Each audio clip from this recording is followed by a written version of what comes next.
Well, hi. I guess it's time to talk about Marvel. I'm really not excited to talk about Marvel, especially when I know there are 213 cards to go over in the commons. But that's including both the normal Marvel set and the Jumpstart / Commander cards, which I guess got smashed together for some reason. I don't know. Maybe they just didn't want to make 3 set symbols. All right, this is I call it a kind of a buyer's guide. This is my full Pauper set review, I suppose, of Marvel superheroes and all the other extraneous Marvel things that go along with it.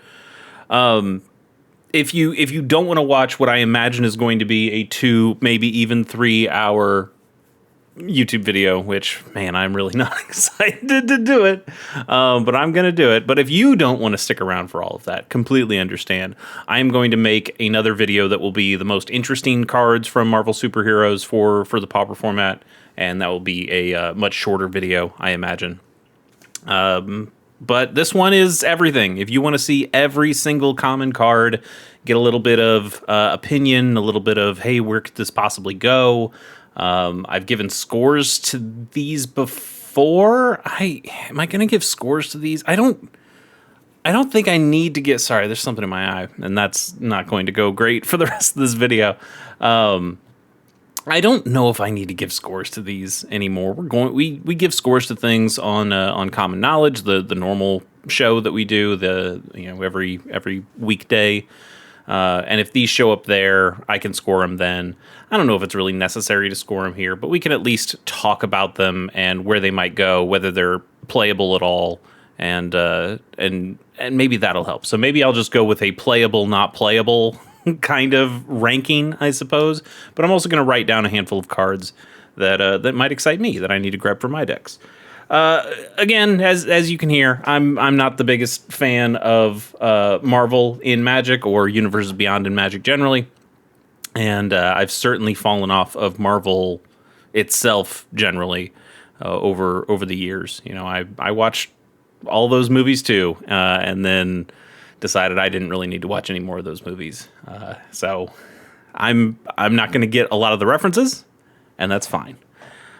But we can at least talk about the cards. Let's get started without any further ado, because, oh my god, there's so many cards to do. Actually, I want to sort these in a different way. These are in alphabetical order right now. I think I want to set them by color. I like doing it by color. I know some people prefer different ways, but I like doing by color so you can kind of get a sense of what each color is doing. I think it helps me when it comes to decks and which kind of decks they can go in when you are already thinking about those colors for those decks. So that's, I guess, now a little bit more ado there. But let's get started now. I'm also, one final thing. I'm interested to see what they do with legendaries as common here. I don't know anything. I haven't seen a whole lot of cards from this set, and certainly not many commons. They just dumped them all, it seems. At least from a common standpoint, they dumped just all of them a couple days ago and went, yep, you figure it out. So we'll go through them. I don't know, though. So I don't know if this is going to be more like Spider-Man, where we had legendary commons, which I'm not a huge fan of either, or if they tried to go a different route on this. We'll see. Let's get started. I do know that the named superheroes show up on uncommons, I believe. I don't know. I'm not sure. Let's just go.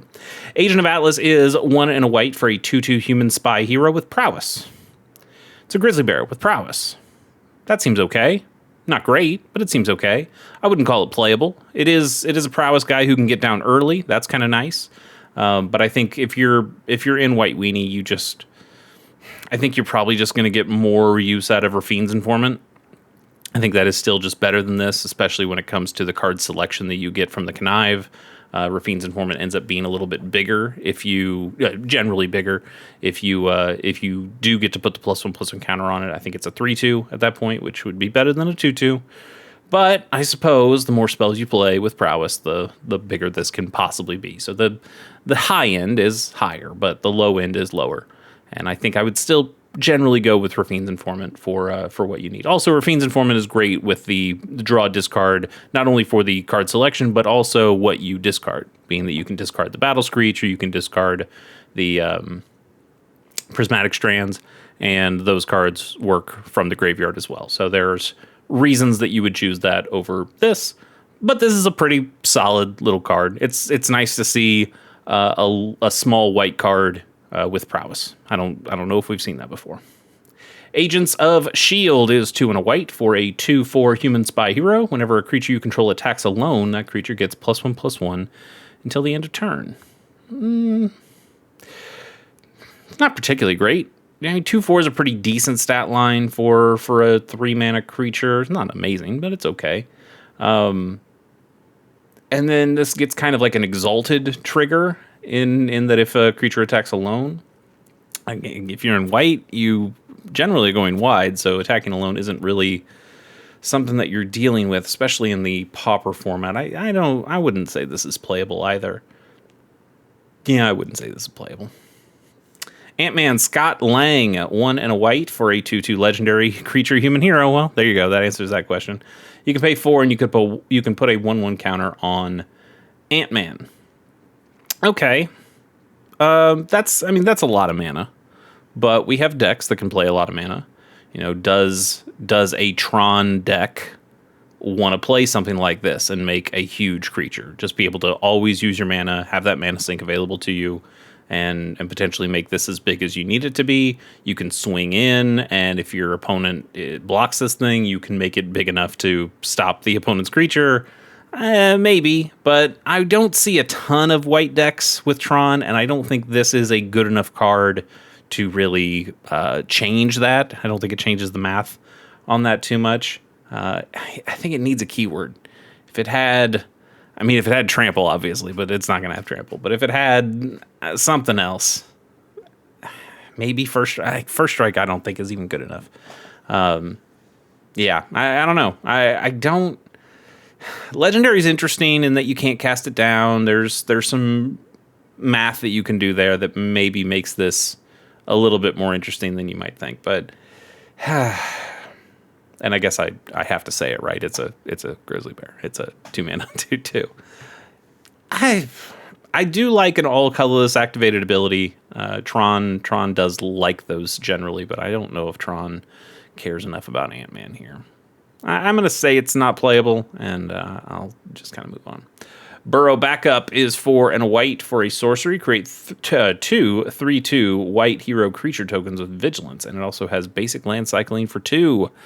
Man, we really need to get another set that does basic land cycling or island cycling or plane cycling. Some kind of these land cycling abilities for 1 again. I know it's kind of busted. We've seen, I would say it's mostly a mistake with what we've seen from the Lord of the Rings cards, but we need to get some competition for those cards because I'm a little sick of seeing them. They're all very good cards. Don't get me wrong. I like all of them, but I think we need to get some more competition for these. This is fine. Five mana for 6/4 of stats is pretty good. That's better than a Crawl Worm. And the basic land cycling, sure. Like these are both fine things, good limited things, but in terms of Pauper, I don't think that quite cuts it. Brave Brawler, 1 and a white for a 2/1 human warrior hero with lifelink. It also has Power Up. This is our first time seeing Power Up on this video. Power Up is 4 and a white. You put 2 +1/+1 counters on this creature. You activate each power-up ability only once, and you can reduce the cost of its mana cost. Reduce the cost by its mana cost if it entered this turn. So the idea here is if you spend 2 mana to play this guy, then this ability only costs 3. Yeah, because the white counts as a white.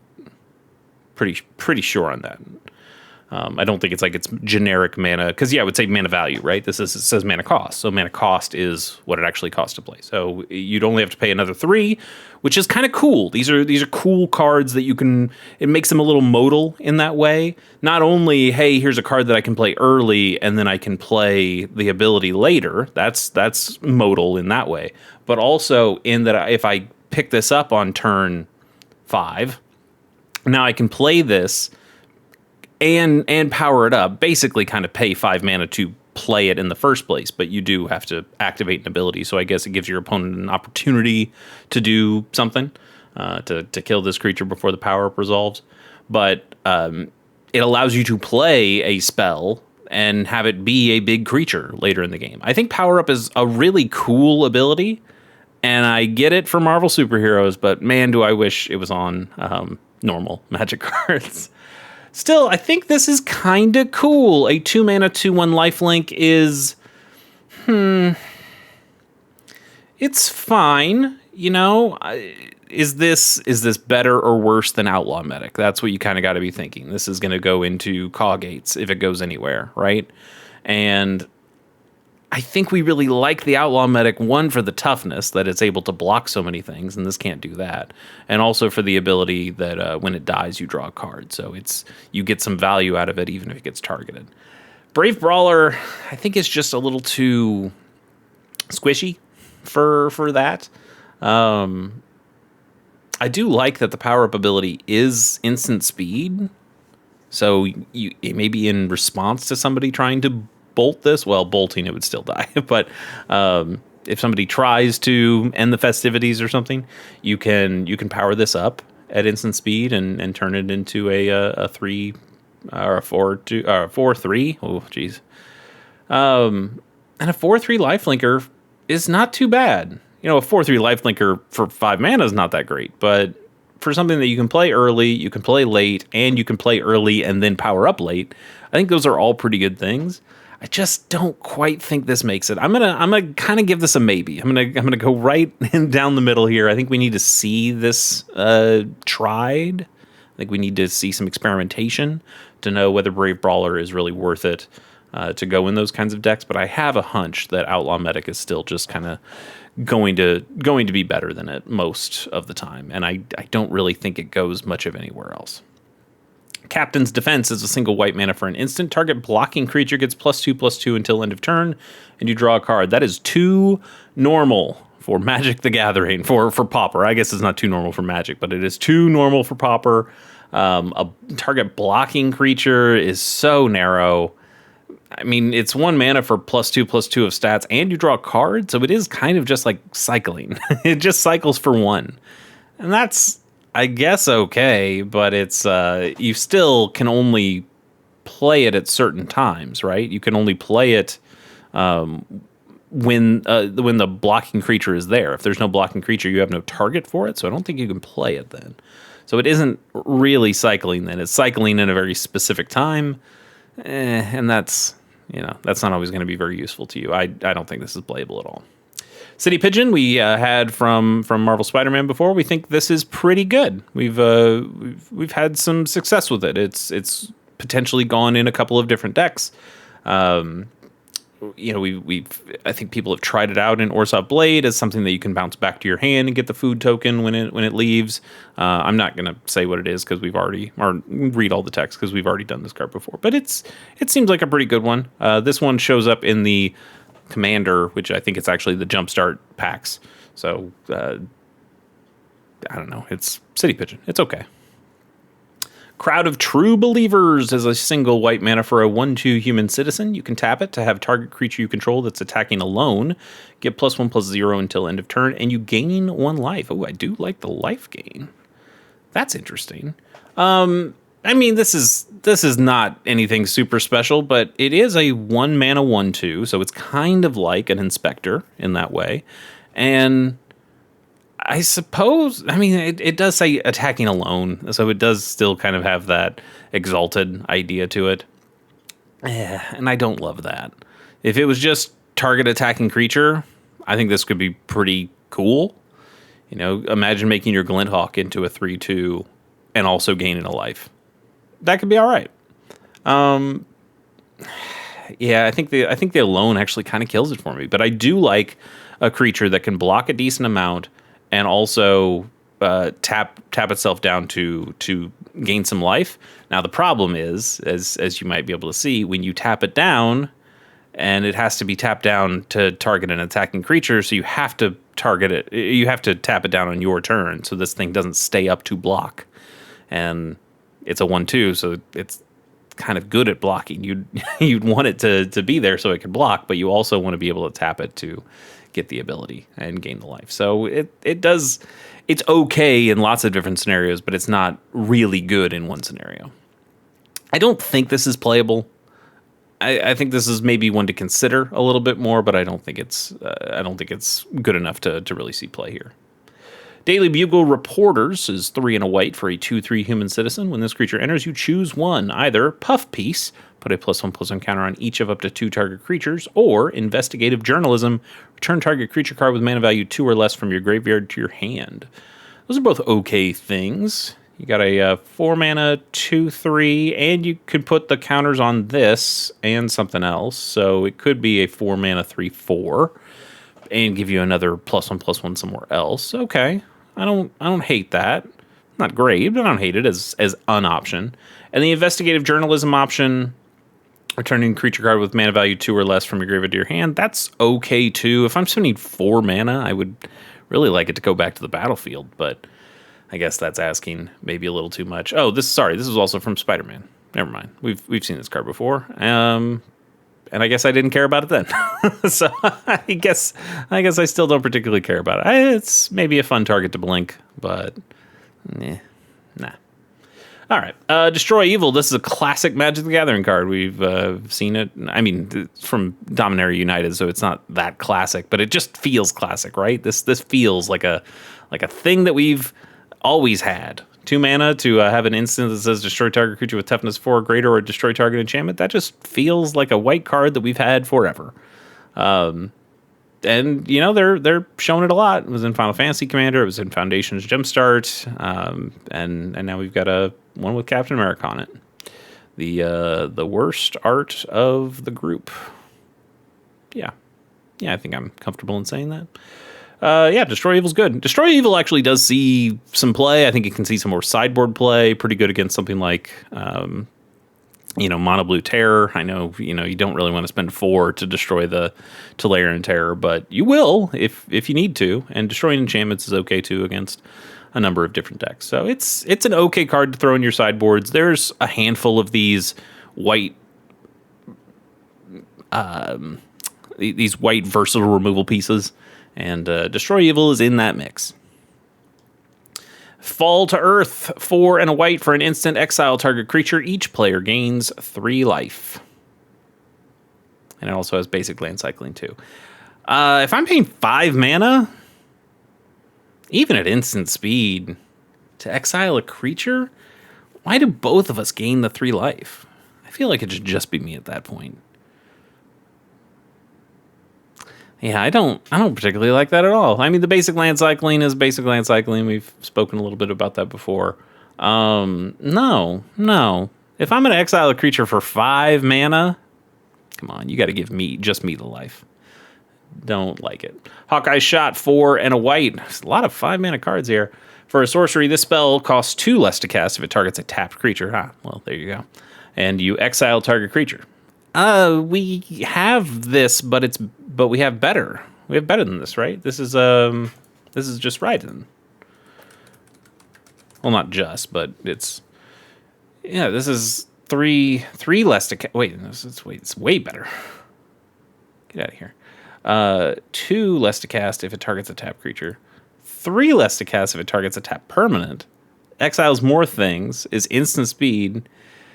We keep making worse rides ends, and I don't know. Am I supposed to be excited by that? I'm not. Bad card. Helicarrier Strike, single white mana for an instant. Teamwork 2. First time seeing Teamwork. As an additional cost to cast this spell, you may tap any number of creatures you control with total power 2 or more. So it's kind of like crewing, but or maybe it's a little bit more like invoking, but for spells only. I don't know. I think there might be permanents. I'm not sure. We'll see if there's a permanent here with Teamwork, but I guess it makes sense on instants and sorceries. Helicarrier Strike deals 2 damage to target attacking or blocking creature. If the spell was cast with using Teamwork, it deals 4 damage to that creature instead.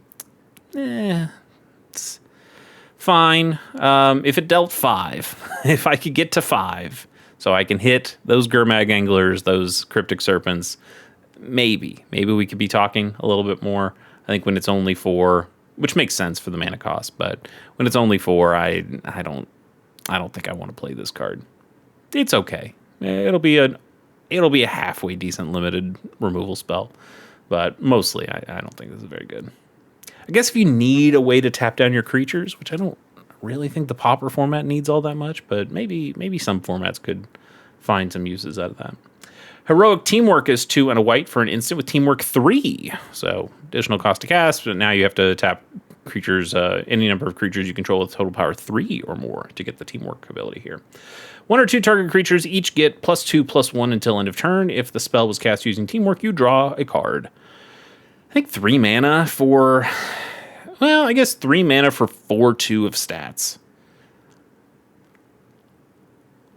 is okay. It's not great, but it's okay. You know, is this better than Ramosian Rally that we're seeing play in the Pack Beast deck? No. In the Mono White Pack Beast deck? No, it's not. Ramosian Rally can be played for basically free, and it gives you a +1/+1 over all of your creatures. Like that's just better. The drawn card is okay, but having to tap down a 3-power creature or creatures with power 3 or more is already limiting the amount of damage you can do, which aggressive white decks are not going to like, and you're only getting +1 on the damage. You know, I'm tapping down 3 power to get +4 power. That's not great.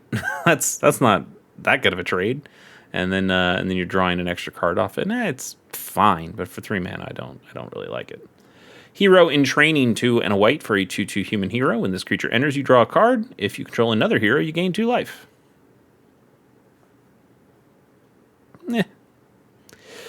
I like creatures that enter and draw a card.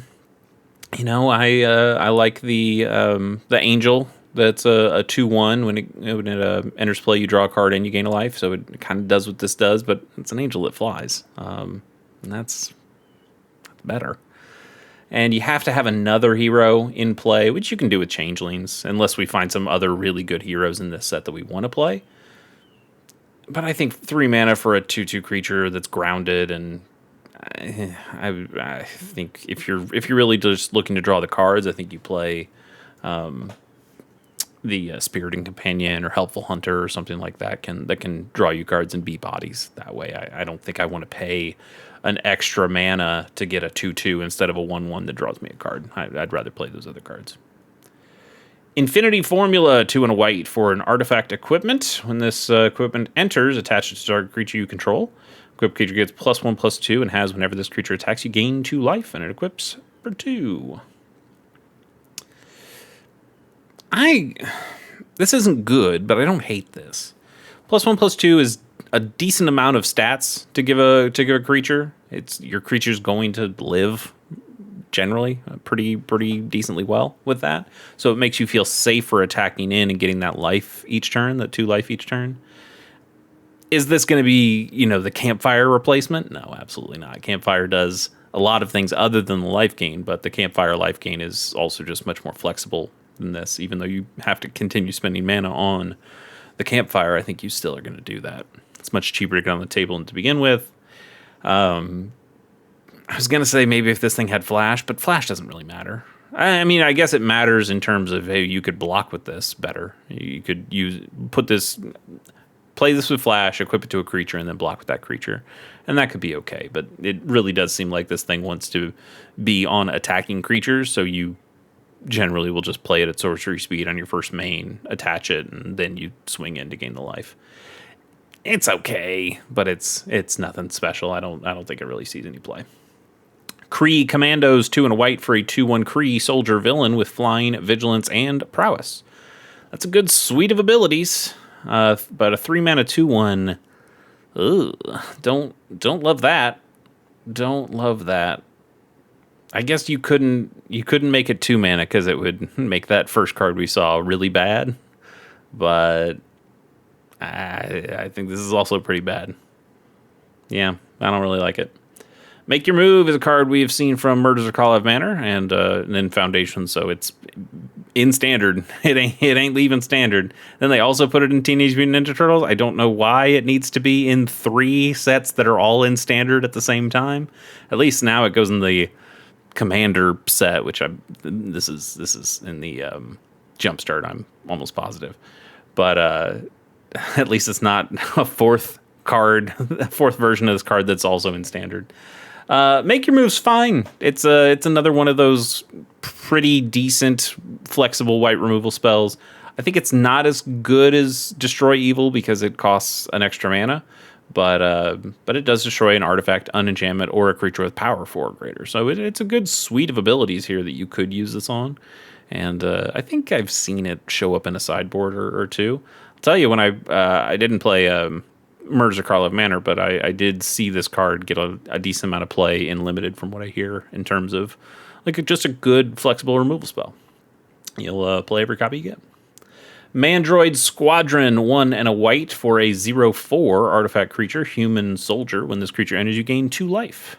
It's not quite enough life gain to overtake the what is he? A monk or a cleric or some guy, but he enters and you gain 4 life, 4 life. I can't remember how much life, but he's a sideboard piece that you see in some white decks. He's kind of been falling out of favor recently from what I've seen, as we just have more flexible, better life gain options.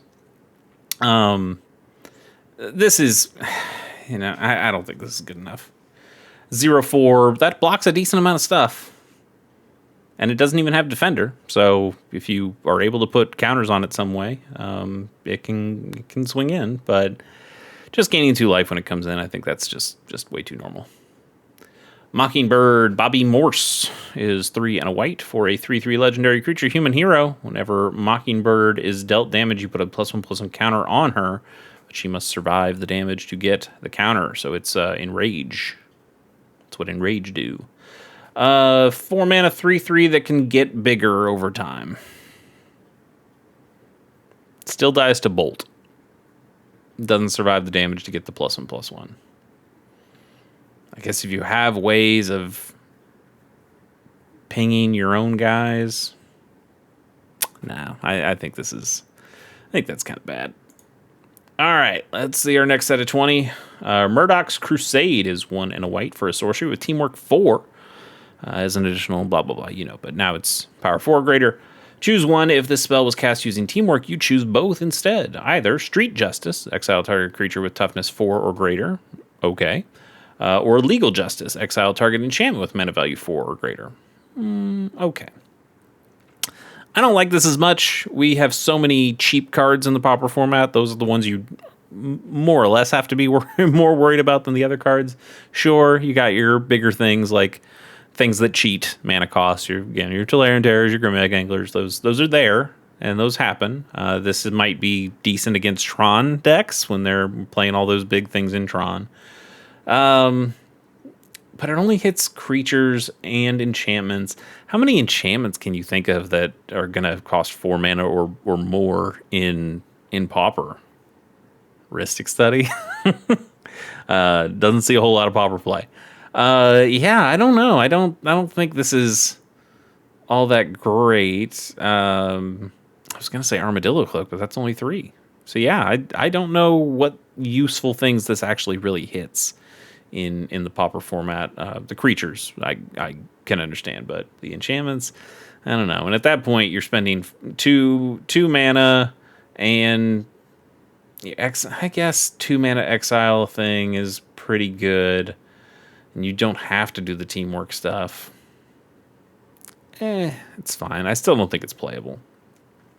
Pacifism is a card we've seen a lot. Originally from Mirage, right? No, it might be even earlier from Mirage. No, it's first Mirage, yeah. That's my boy. It's my boy Grack. Any pacifism that doesn't show Grack is bad. And also the pacifism that shows Grack is bad. But at least one has Grack. 1 and a white, enchantment aura, enchanted creature can't attack or block. It's a classic Magic card from Mirage, but it's not very good, and it doesn't see any play in Pauper. Panther Pounce. Single white mana for an instant. Target player investigates. Target creature gets +1/+0 and gains flying until end of turn, and you untap it. Now that is a lot of stuff on one card. Just 1 mana for a clue token? That's okay. Then you get +1/+0 and flying, and you untap it. So it is kind of like vigilance at that point, pseudo vigilance. I don't hate any of those things. And all for a single mana. That seems like a pretty good deal. Where am I playing it, though? That's kind of the question. You could... Like, does this go... Like, this doesn't go in Pack Beast, because Pack Beast wants to have things that put more creatures down to have that affinity for creatures or the convoke stuff that you need. Although, this seems like a pretty good card to throw on a Leonardo that's swinging in for a bunch of damage, and now it flies. This one is also a little bit on the fence for me. I think it's solid. I just don't think it's solid enough for the Pauper format, but I could see it being okay. 1 mana for a clue token. We've seen that be good in all those inspectors. We see lots of 1 mana spells be good. Like that put in other artifacts, like a blood fountain. This one you don't want to play on turn 1. In fact, you can't. Actually, you could. You could. I think you could. I'm not sure. I'm not sure if you have to have a creature to be able to target. I don't know. I don't know. I think either way, you're not playing this on turn 1, regardless. But interesting card. Interesting.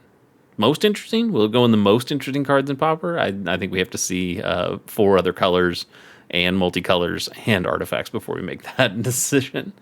Raft Security Officer, 1 and a white for a 1/3 human soldier. You can pay 2 and tap to tap target creature. This ability costs 1 less to activate if it targets a creature with power 3 or less. I don't like that. 2 mana 1/3 is fine, I guess. I generally do like tappers, but we've just seen better tappers, and we still have better tappers than this one in the format. I don't think this is anything special at all. Selfless Police Captain is 1 and a white for a 1/1. You know what? Hang on. I still think this is bad, but some of the other tappers that we've seen will only, it doesn't even give you the option, it will only be able to tap a creature with power 3 or less. And we really don't like those, because those are very inflexible and don't tap the things that you really want to have tapped. And then we have things like Master Decoy that can tap everything down for a single mana, and those are better. But this still gives you the option of being able to tap down any creature. You just have to pay a little more for it. It's still bad, but it's a little bit better than I was alluding to. Still bad, though. I wouldn't play it. Selfless Police Captain is 1 and a white for a 1/1 human detective. This creature enters with a +1/+1 counter on it. And when this creature leaves the battlefield, put its +1/+1 counters on target creature you control. Now that's kind of interesting. Would an Orzhov Blade deck want this card? You know, it's at the very least a Grizzly Bear. And if it dies, it puts its 1/1 counter somewhere else. But it says leaves the battlefield. So if I bounce this back to my hand with a Core Skyfisher, I can put its 1/1 counter on the Core Skyfisher. And now I've got a 3/4 flyer. And I can put this thing back down and get another 2/2 creature. I don't know. That seems kind of okay. You ephemerate this thing? I don't hate that. I really don't hate this. It's not good enough. Almost positive it's not good enough, but it's almost good enough. I think if this thing had a keyword on it, we'd really be talking about it. Especially, and if it was an artifact, we wouldn't even have to talk about it. It would be great, because then your Glinthawks would also be able to grab it back. And I get the Selfless Police Captain probably can't be an artifact, but I don't hate this. I feel like I might actually grab a couple copies of this just to have it. I don't think this is going to be particularly playable either in a blink or a bounce deck, but as an Orzhov Blade lover, This is the first one I'm going to write down. I need to have my paper right. Selfless police captain.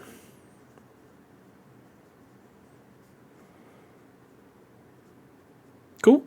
And yeah, sure. I'll grab 4 copies of that for no reason. It's not going to cost anything. Wait, this was. God damn it. This was from Spider-Man. We've already seen this card. I guess I. Did I have the same conversation in Spider-Man? I need to pay attention to this before I keep talking. Crime scene instructor. Now we're talking. Huh. Okay. I guess I didn't put this down on my sheet during Spider-Man, but I still kind of like it. I guess we've had time to know that we don't care about it, but I don't know. I still kind of like it. Shield Spy Kit is a single white mana for an artifact equipment. Equipped creature gets +1/+1.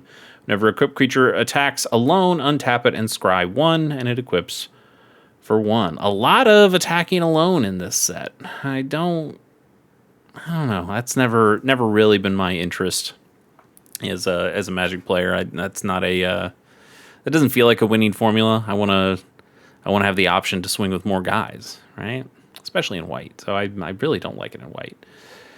It's just +1/+1 for a single. I mean, this is in some ways, this is better than Alien and Scimitar, which is just a single colorless mana for an equipment artifact that equips for 1 and gives a +1/+1. So, this has that. You do have to pay white instead of colorless to get it on the board, but it is just a better, mostly strictly better Alien and Scimitar. But this ability I don't think is quite good enough. I mean, it is pseudo vigilance and a scry. That's okay, but not good enough to really matter. Soldier on 2 and a white for an instant. Put 2 +1/+1 counters on target creature, and you untap it. A lot of untapping of a creature in this set too. At least in white here. This is not particularly good. 3 mana for 2/2 of stats, and you untap it. A little too normal. Spectacular Tactics. This is from Spider-Man. I remember that one. And this kind of goes with the Destroy Evil. This seems like a pretty solid card that does a couple of different things. Like +1/+1 counter on a creature you control, and it gains hexproof until end of turn, or you destroy target creature with power 4 or greater. Protection spell and a removal spell all in one. This does see some sideboard play in Pauper. A sparing amount of sideboard play, but it is in some ways it's even better than the Destroy Evil one, because being power, like those are the creatures that are probably scarier to you, and 2, having the ability to protect it, a creature is probably better than being able to also destroy an enchantment. So I like Spectacular Tactics quite a bit, and would advise you to consider it in your white decks, your sideboards for white decks. Spider-Man Web Slinger. We've definitely seen this one in Spider-Man before. This turned out to be a pretty decent card. It shows up in some mono white weenie lists. It shows up in the Pauper Pack Beast list, although some people argue that maybe it's 1 copy, maybe it's even no copies that go in that list. And I'm still testing it out. I'm not 100% sure whether I like the Spider-Man in that or not, but he's a 3/3 that can bounce something back to your hand. That's really good if you have any sort of inspector that wants to come back down. He's okay. I like him. I mean, I don't particularly like Spider-Man in my Magic, but it's good other than that. Starling Aerial Ally is another card from Spider-Man, so don't have to really worry about that. But 5 mana for a legendary human hero, flying. When it enters, another target creature you control gains flying until end of turn, and it's a 3/4. That's pretty normal. Hasn't seen any play, and I doubt it will see any play. Take Up the Shield is from Dominaria United. Oh, yeah, I remember this art. I've seen this one before. I think I actually have the Jumpstart art. But it's fine, I guess. 1 and a white for an instant. Put a +1/+1 counter on target creature. It gains lifelink and indestructible until end of turn. Pretty good on offense, pretty good on defense. 2 mana. I mean, that is a decent rate for all the stuff you're getting on here, but I still don't really want to pay 2 mana for a protection spell. I kind of just want to pay 1.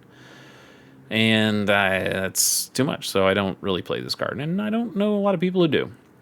The Howling Commandos is 1 and a white for a 3/1 legendary creature, human soldier hero. You can pay 5 mana, and creatures you control get +1/+1 until end of turn. Soldiers you control gain vigilance until end of turn. Ooh, is this a sneaky card that makes mono white soldiers or white blue soldiers in Pauper a thing?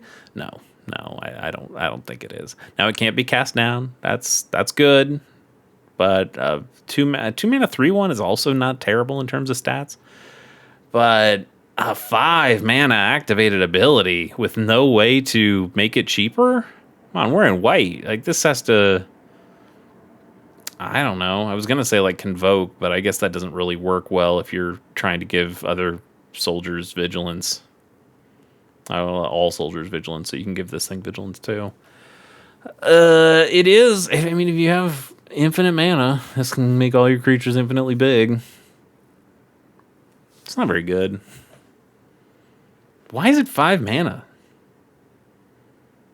I think even at 4 mana, it would still feel too much, but man, 5 mana is a lot. No, I don't think this sees play. Thwip is from Spider-Man. Single white mana for an instant. Target creature gets +2/+2 and gains flying until end of turn. If it's a spider, you gain 2 life. It's fine. It's fine. It's not fine. It's not actually that good. Ultimate Alliance. Single white mana for an instant. Ultimate Alliance deals damage equal to the number of creatures you control to target creature. Okay. We've seen this effect be okay. Well, sorry, no. So when I say that, with Thraben Charm. Thraben Charm, so you have to go with me on this. This is 2 mana, where this is only 1 mana. But this deals damage equal to twice the number of creatures you control to target creature. So it's just... Plus, it has these 2 other modes that are also pretty useful, destroying an enchantment or exiling graveyards. In fact, the exile of the graveyards might even be played more often than the top one. So I don't know if shaving off a mana to only get one of the 3 things, not even one of the 3 things, because this is half as good as the Thraben Charm. I don't think that quite works. I think this is just too narrow, and white weenie decks won't want it. They want the flexibility of Thraben Charm, and they don't mind paying 2 mana to get it, so doesn't really see any play. Valkyrior. I think I might screw up on some of these names. I don't know my Marvel all that well. I've seen some movies. I've not read the comics. Valkyrior Skyrider is 4 and a white for a 3/4 god warrior hero with flying, and when this creature enters, you gain 4 life. I do like on the jumpstart ones. They do tell you what flying means. That's kind of fun. I mean, that is jumpstart is meant for. Hey, here's the thing for beginners. This might also be like the welcome kit. I think the welcome decks might also have cards like this. So, and I don't know. I think they just kind of put it all in the commander thing again. So I think so they don't have to have more than 2 set symbols. But this is not particularly good. 5 mana for a 3/4 flyer. And an energy gain 4 life. Yeah, gaining 4 life is pretty good, but at 5 mana, I don't want to spend that. Virtuous Variant is 2 and a white for a 1/2 spider human hero. What's going to make it good? It's got flying. Okay, that helps. When this creature enters, you put a +1/+1 counter on target creature you control. Okay, so it could be a 3 mana 2/3 flyer. Is that supposed to be good?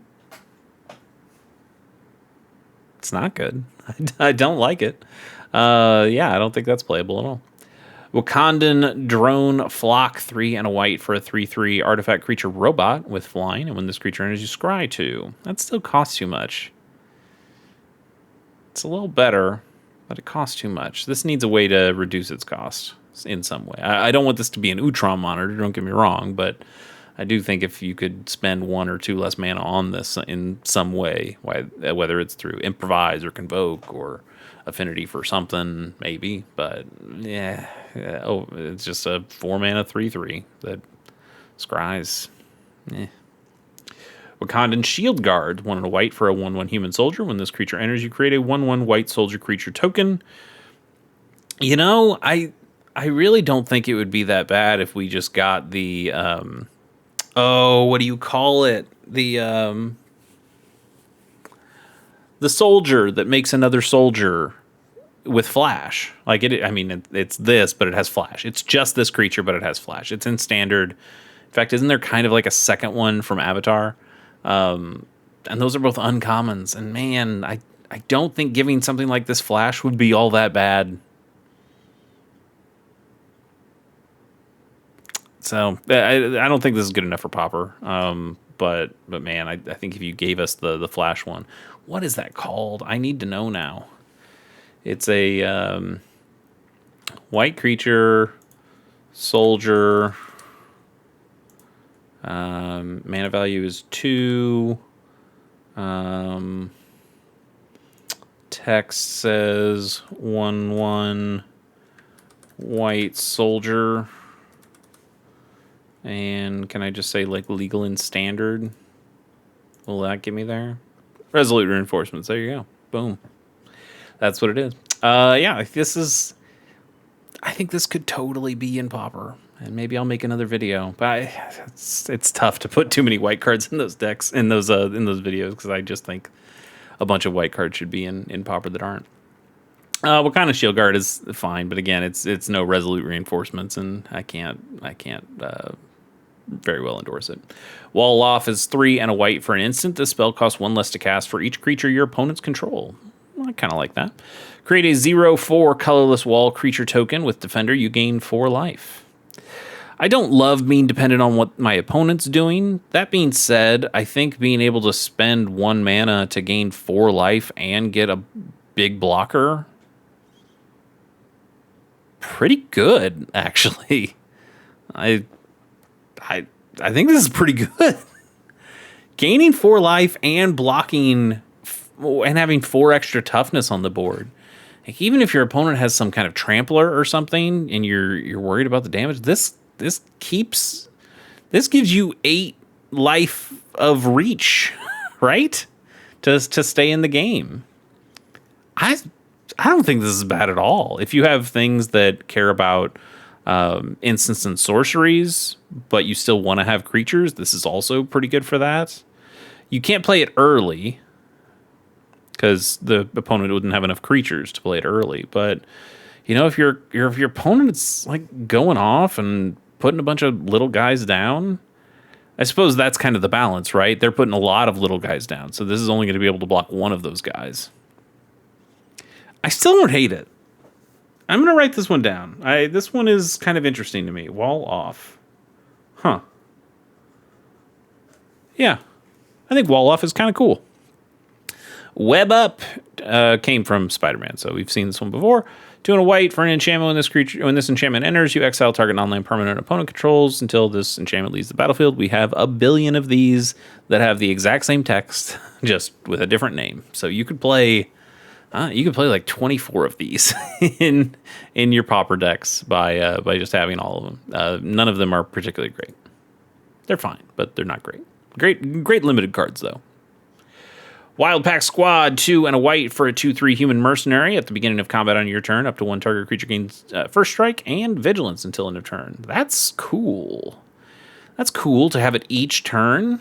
So this thing could be a 3 mana 2/3, because it can do it to itself too. So this is on its own a 3 mana 2/3 first strike vigilance on your turn. Swings in okay. You put something beefier on the board, then that thing can be okay.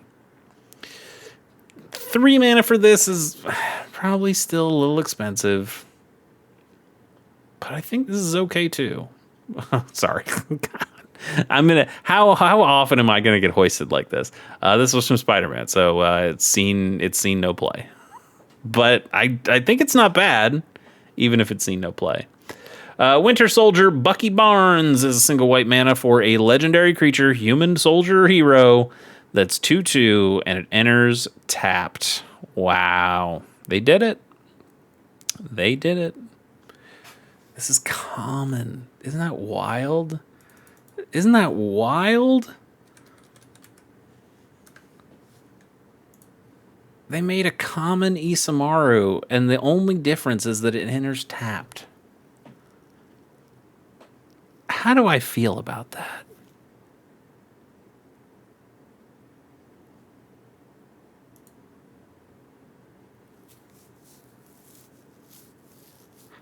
I don't know what to feel about that. I mean, I feel it feels wrong. This is rare. This is common. Huh. I mean, the thing is, this won't be played in Pauper. I'm almost positive it won't. One, because it's legendary, so putting you'd want to have 4 of in your deck, but you can't really have 4 of because they're legendary. So now you're playing 1 or 2 of. It's really only good on turn 1, which is why you want 4 copies, so you can kind of not guarantee it, but you can have a better chance of playing this on turn 1. And even if you get it down on turn 1, man, I don't know. We've seen other colors do similar things. Maybe not at common, but there's black cards. There's the skeleton that has that's the crime mechanic that can come back, but that can't block. So it's a 1 mana 2/2 that can't block but can come back. I think that's a pretty good card. But man, I really don't know what to feel about this. It's our last white card, so I kind of want to take a little bit longer thinking. But I don't think this will see play. I really don't. But it's damn interesting. All right, let's move on to the blue cards. We're like a sixth, not even a sixth of the way done, because we have all the colors. Then we have art. Then we have colorless. Then we have multicolor. Maybe swap those, and then any lands that show up. I don't think there will be many lands at common. But all right. Blue Aerial Doombot is a single blue mana for an artifact creature robot villain. It's a 1/1 flyer. Okay. And it also has power up for 5 and a blue. Put 3+1/+1 counters on this creature.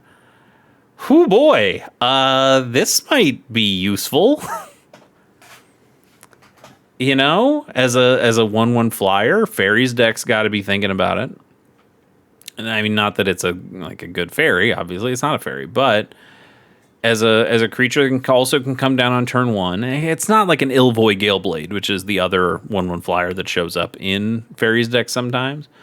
And that one has flash, so it is better than the Doombot most of the time, but I do really like the power up ability on this. 6 mana is a lot, even if you get the 1 cost reduction if you play this later in the game. But I do, a 4/4 flyer that you can have late in the game, that's not bad. Fairies decks sometimes, if they get stalled out, they just don't have enough muscle to get in and finish the job. Being able to potentially have a guy who's just a 4/4 flyer could be okay.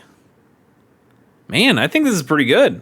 I'll write this one down. I don't think it necessarily goes in any of the decks that I mentioned, the mono blue, the mono blue fairies, or I don't think this even really would show up in any sort of affinity, Grixis affinity kind of list. But I like the flexibility of it. I like a 1/1 flyer that can potentially be a 4/4 flyer later in the game. I think those are pretty good things. Maybe just something to have in your back pocket, which is why I'm going to write it down. Aerial Doombot. Cool. I also think this pen might be running out of ink. Aimbot. Oh, yeah. I've dealt with that. Any online gamers dealt with that. 2 and a blue for a 2/3 artifact creature robot villain with flying. That's very normal. Very normal. Nothing to write home about. Aim Scientist. 3 and a blue for a 3/3 human scientist villain. When this creature enters, it connives. And it also has basic land cycling for 2. And this is so close. It's so close to something. Like, it's a little bit Rafine's Informant. It's a little bit those Lord of the Rings land cyclers.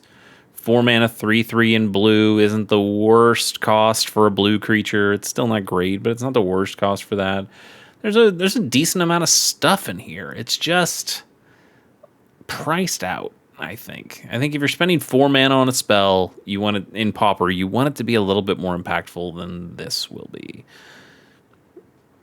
Yeah, I think that's my argument. Arcane Denial. It's a hell of a classic card. When did Arcane Denial first come out? That's not. I feel like it's going to be not as old as I think it is. Like I want to say like Ice Age, but that's probably too. Alliances. Wow, I was pretty close. Man, Arcane Denial. This does see some occasional Pauper play in that it can draw you a card. You can even counter your own spell and draw 3 cards, which is kind of nuts to be able to do that. But it's also a 2 mana counterspell, and that's pretty cool. It doesn't see a whole lot of play. It does see occasional play when somebody's being cheeky, but that's cool. Atlantean Cavalry is 2 and a blue for a 3/2 Merfolk Soldier with Vigilance. Whenever you draw your second card each turn, put a +1/+1 counter on this creature. That's almost okay. I think it needs to be cheaper. If it started smaller and was cheaper, maybe we could have a conversation. Drawing your second card each turn, that's not hard in Pauper. We have a lot of ways of drawing a couple cards. Abandoned Attachments can draw you a couple cards on the opponent's turn. Then all you have to do is draw 1 extra card on your turn. We definitely have plenty of those things. Just play an Opt or something, and that draws you your second card. This potentially could get pretty big. I just don't like paying 3 mana to start with. I mean, you are getting a decently statted creature for 3 mana. 3 mana, 3/2 with Vigilance is okay. But I think you have to wait for this thing to get big enough to really matter. And it has no form of evasion. It really would need like trample or something to help get it over the hump. It's an okay card, but nothing crazy. Atlantis Attacks, 5 and double blue. Okay, for a sorcery with Teamwork 4. Okay, so you already spent 7 mana, and now it's saying, whoa, what if you spent 4 more in power on this card? This has to do some nuts things. Let's read it. Choose 1 if this spell was cast using Teamwork. Choose both instead. Target player creates a 6/5 blue Leviathan creature token with hexproof. Okay. Or return up to 2, or return 1 or 2 target non-land permanents to their owner's hand. Okay.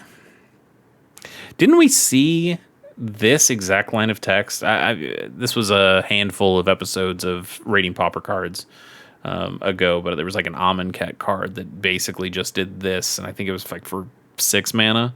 So 7 mana for that ability is not great, but 7 mana, and also 7 mana for a 6/5 creature with hexproof is not crazy either, but having potentially both, it's not bad. Actually having to have the 7 mana, though, it's maybe not as good. Like the only deck that can reliably play this would be Tron, which also has plenty of creatures that can do the teamwork thing, so you could make both of these things happen. I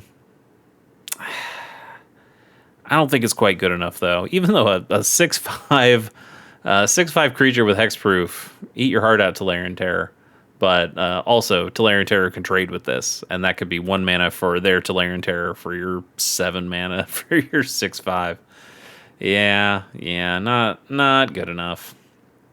Bold Biochemist is 1 and a blue for a 1/3 human scientist with power up for 5 and a blue. Put a +1/+1 counter on this creature and draw 2 cards. No, I don't think so. A 2 mana 1/3, not very good. A 6 mana, because if you play this later in the game, you spent your 2, then you can reduce that from this. So you're still only paying 6 mana for the power up to have this card be powered up later in the game. 6 mana, 2/4, and you draw a couple cards. Neither of those feel like a good deal to me. I don't particularly like them. Collector's Case, 1 and a blue for an artifact. When this artifact enters, tap up to 1 target target creature, and let me read this again. Sorry, I think I'm getting mixed up thinking about Howard the Duck. One and a blue for an artifact. When this artifact enters, tap up to one target creature and put 2 stun counters on it. And you can pay 3 and a blue and tap it to tap target creature. Whew, that's a very expensive tap cost. It's not good. I wouldn't say it's good. It is. I guess Cryogen Relic is what you might compare this to, but Cryogen Relic just blows this out of the water. Cryogen Relic's drawing you cards, so it's already better in that way. And Cryogen Relic can sacrifice itself to put stun counters on a creature, but I don't think it taps the creature. I think it just puts a stun counter on something that's already tapped. So this tapping the creature and putting 2 stun counters for 2 mana, that's not too bad. That really takes a creature out of the game for a while. And then I guess, hey, it has some extra playability if it's just sitting on your board somewhere. I guess that's okay. It's not terrible. Potentially blinking this or bouncing it back to your hand. You could make an argument. I don't think it's good enough, but I think you could make an argument. Hardly the jewel of my collection, yet even the most absurd of specimens has its place. Yeah, Howard the Duck. I can't remember which Marvel movie had that as the post-credit scene. You might know. Is it like Thor or something? One of the Thors? I don't know.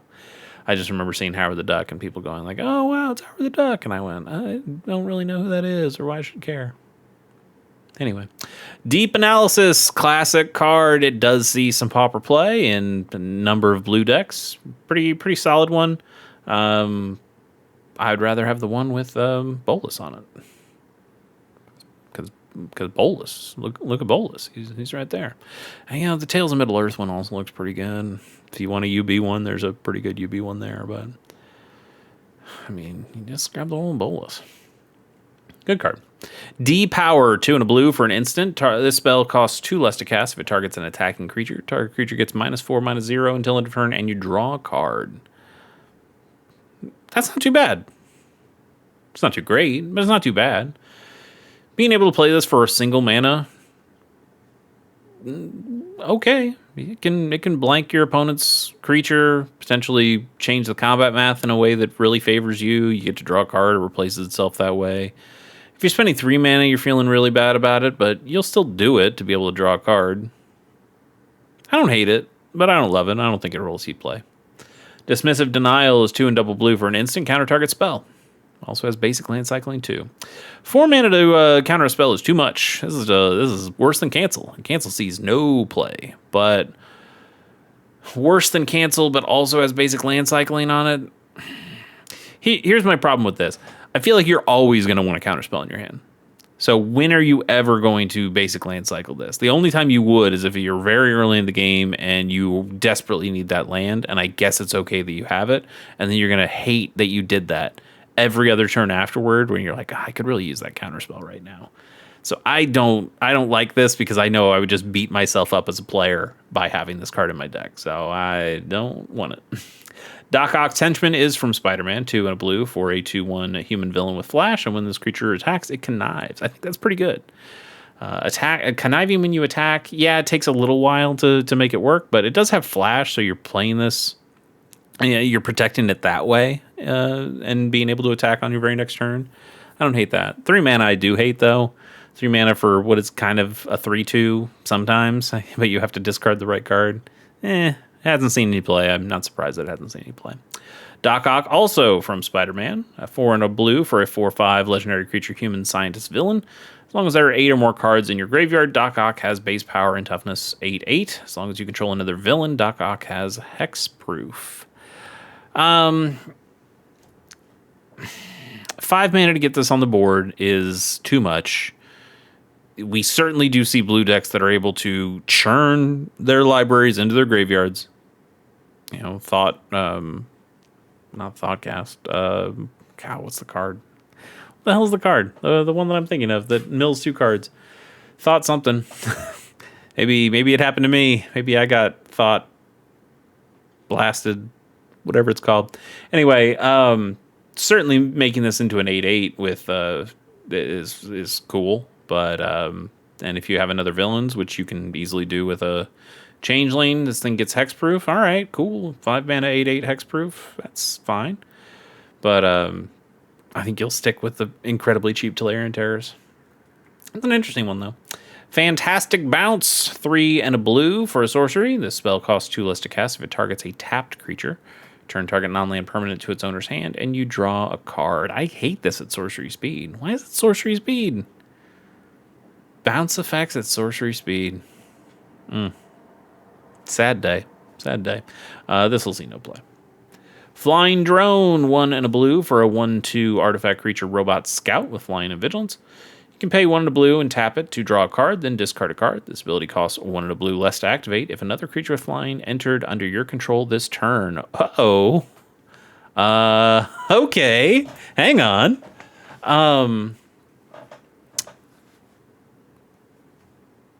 This is good. This is potentially really good. 2 mana, 1/2 flying vigilance isn't incredible. But being able to always loot, because you have the mana because you put it on the board, so you should be able to pay the mana cost for the loot here. But then also being able to loot for free if you put another creature with flying into play, which if you're like a mono blue fairies deck is easy because half your deck flies and it's incredibly cheap to play. This can also still swap in with a ninja if you need to. Having flying, it's able to get over, and you can ninjutsu. And then that also will draw your card, so it's like you don't really care at that point. Oh boy. I think the 2 mana actually probably does stop it from seeing real play. We have enough 1 mana guys that can fly and do this job quite a bit. But man, I really like this. I'm gonna write it down.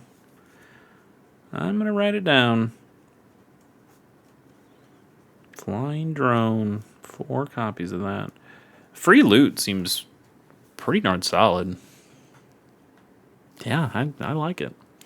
Frozen in Ice. We have like a thing in the ice, right? Not the same card, obviously. Frozen in Ice is 2 and a blue for an enchantment aura that enchants a creature. And this aura enters and tapped enchanted creature. Enchanted creature loses all abilities and can't become untapped. Let me look at Blossom Bind again.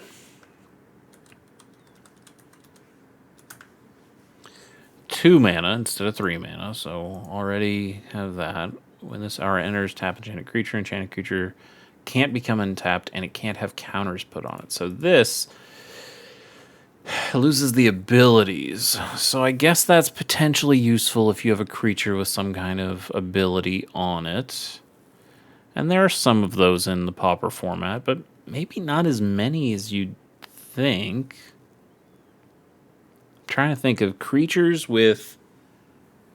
What kind of creatures are we talking about here? Creatures with activated abilities that don't have to tap for them, or creatures with static abilities that help other things, like a Foundry Inspector, right? Because Foundry Inspector's ability would still reduce the cost of your artifacts by 1. So Blossom Bind doesn't work as well against that, whereas this does.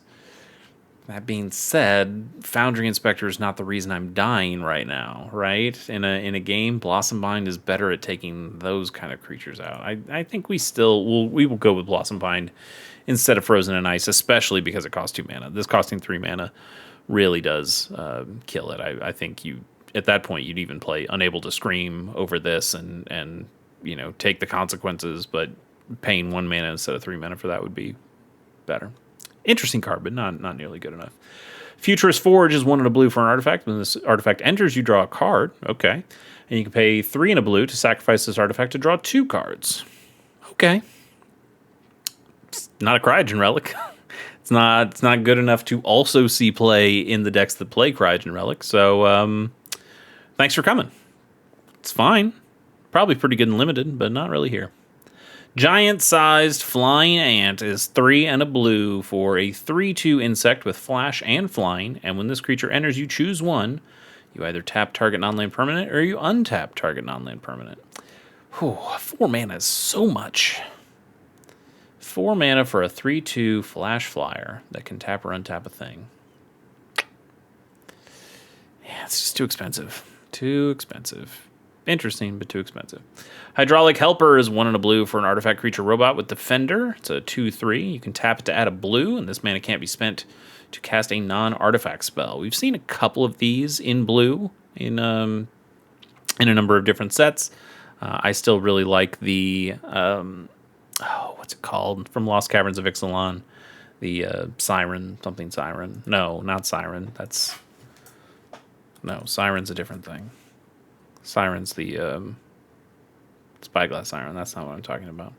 You know, the artifact creature. It's one. I'm not going to look it up. It's a 1/2 flying vigilance, and you can tap for a blue to add a mana. To add a blue, or can tap to add a blue, but it can only be used to spend on a artifact spell. This isn't very good. It's a 2 mana 2/3 defender. Nah. Not even as a mana dork. I don't think it's quite good enough. I am Iron Man. I remember that line. 2 and a blue for an instant until end of turn. Target artifact or creature becomes an artifact creature with base power and toughness 4/4 and gains flying, and you draw a card.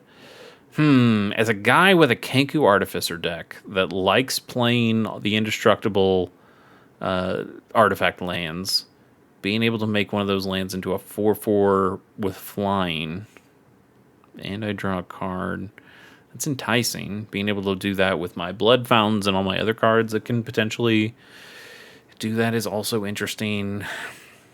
It only does it for a turn, though. Whereas the Kenku does it forever. And I also play like the earthbending things, the Dai investigation, or interrogators, whatever it's called. That one can earthbend on those lands too to animate them. I don't know. I mean, this is fine. You're gonna have artifacts around that you can do this to. Do I really want to spend 3 mana?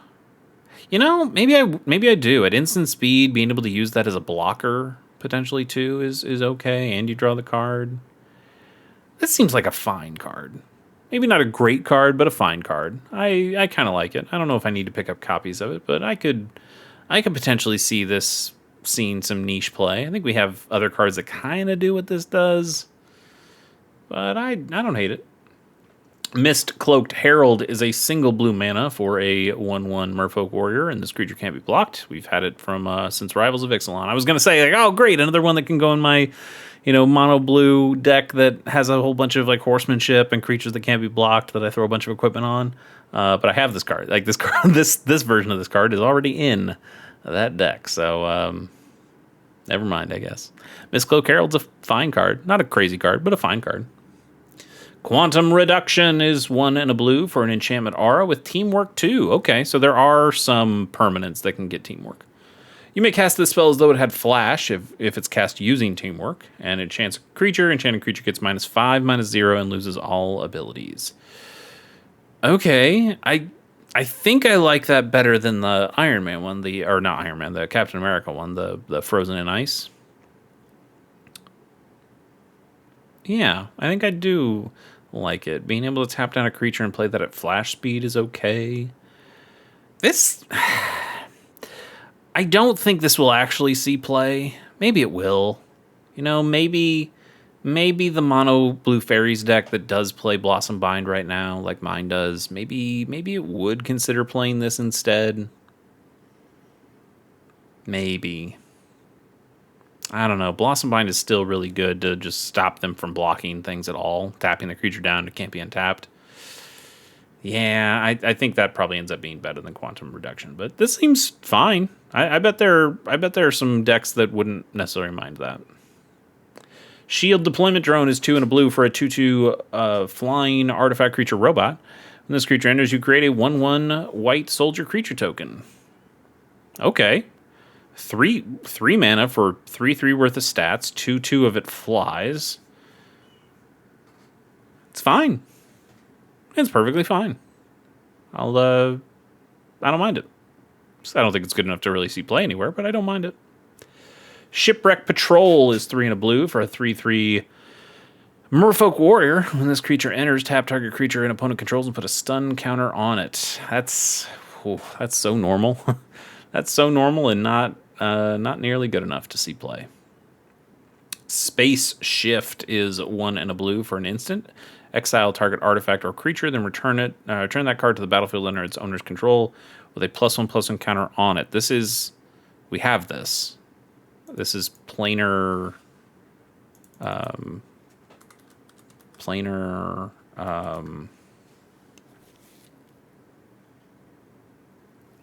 incision. There you go. Exile target artifact or creature, then return to the battlefield under its owner's control with a +1/+1 counter on it. It's the same card. Same card. Okay, I do play this in my Dimir Kenku deck. Well, not this. I play this in my Dimir Kenku deck, and it's pretty good there. Like, imagine putting some +1/+1 counters on those lands, those bridges when they come into, or that's okay. So then when you do animate them, they are even bigger. You can put this on your doing this to a refurbished familiar at instant speed, making your opponent discard at instant speed, and then you get a 3/2 flyer instead of a 2/1. Oh, planar incision is so good. Is it good enough to have 8 copies in my deck? No, probably not. It's Planar Incision is already like a fringe card that I like a lot and want to champion, and I think people have mostly found other cards that they think are better, and also don't play a Dimir Kenku deck like I do. But man, this is okay. Like, I'm gonna write it down because I might think it's interesting enough to bring up on the other show or on the other video that I make. But I don't think this is something I need to buy. I probably should have been writing down other cards that I thought were good enough. Yeah, we'll see. Super Suit is 1 and a blue for an artifact equipment with flash. When this equipment enters, you attach it to target creature you control and tap that creature. Equipped creature gets +1/+2. Equips for 2. That's fine. It's fine. It's like a instant speed holy strength that also untaps the creature. I guess there's cool combat trick stuff you can do with that. It's still not great, but it's okay. Think Twice is a card we see all the time now. I still wouldn't mind having this anime one. I don't think most of these anime cards from Foundations look very good, but I do like the Think Twice. Think Twice is fine. It doesn't see any play in Pauper already, and I don't think it'll see any Pauper play with this printing either. Trickster's Stratagem is 3 and a blue for a sorcery. The owner of a target creature an opponent controls puts it into their library second from the top or on the bottom. Then up to 1 target creature you control connives. That's an okay suite of abilities, but it's part of the reason I like Time Ebb is that I know like the tempo play is I'm wasting the opponent's next turn knowing they're going to have to replay that creature. This, giving them the option to put it on the bottom of their library, still lets them, or even second from the top, still lets them get a new card the next turn. And I don't particularly like that. Conniving is okay too to make this feel a little better, but I don't like it. I don't think I'll see play. TVA Bureaucrat is 1 and a blue for a 1/3 human advisor. Whenever you cast a non-creature spell, this creature gets +1/+0 until end of turn and can't be blocked. Huh. Okay.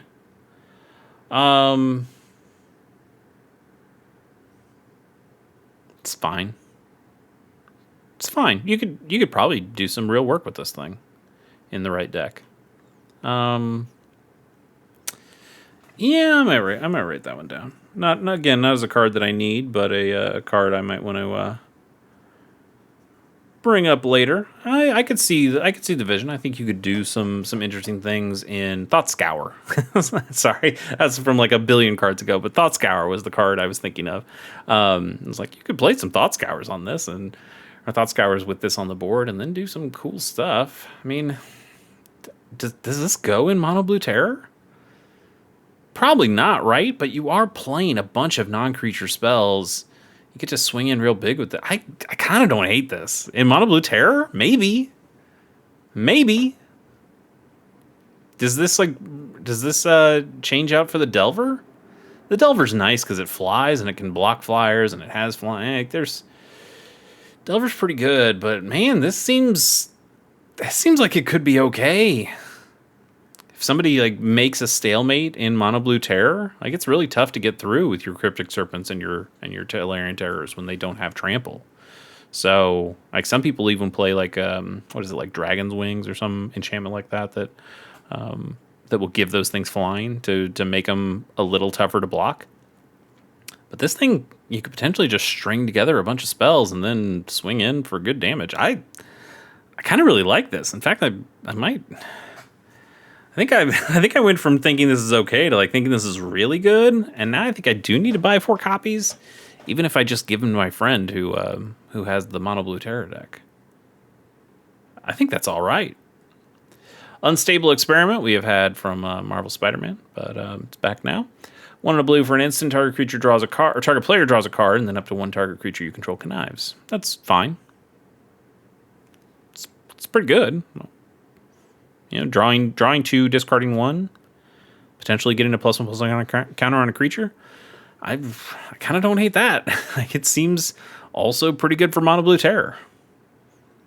Probably not good enough, but still not too bad. We Say Thee Nay. 1 and a blue for an instant. That's an arcane spell. Guys, an arcane spell in 2026? Holy shit. Arcane. Kamiga was back, baby. What's this do? I kind of even don't care what it does. It's an arcane spell.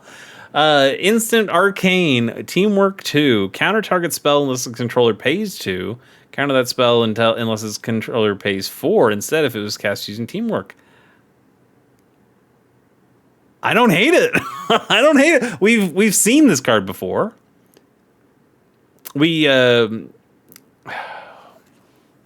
What is it called? It starts with a P.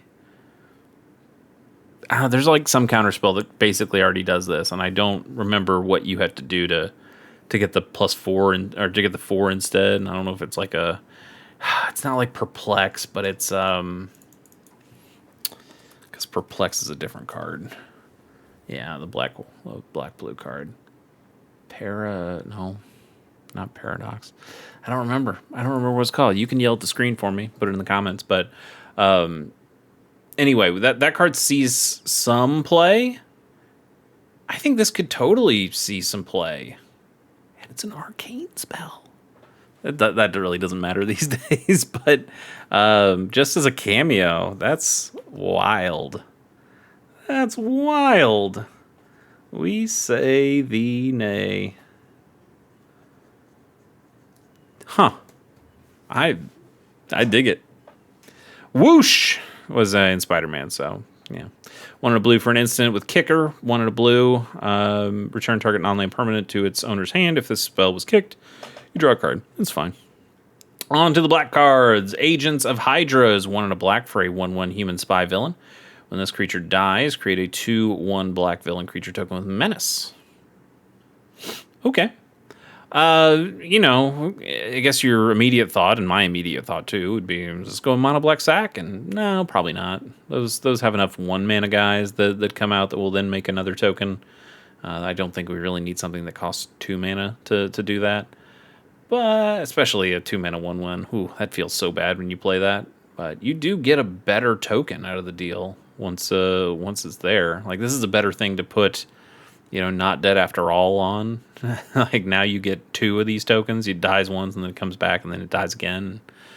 Okay, it's all right, but not good enough to see play in mono black sack. And if it can't go there, it can't really go anywhere. Armed Assailant is 2 and a black for a 1/3 human villain with Death Touch.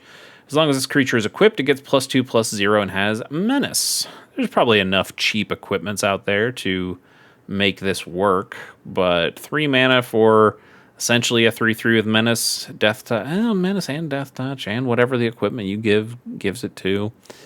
You could probably make an argument, but I don't think I'd make that argument for Pauper. Boomerang Blade Finger is 1 and a black for a 1/3 legendary creature human villain. When it attacks, he deals 1 damage to each opponent, and you gain a life. Now, that might be okay. We already see how much play Orokusaki gets, but now that card also has sneak, which is kind of like ninjutsu and can draw cards. But the thing I'm talking about more specifically is a black card that's legendary, a black creature with legendary.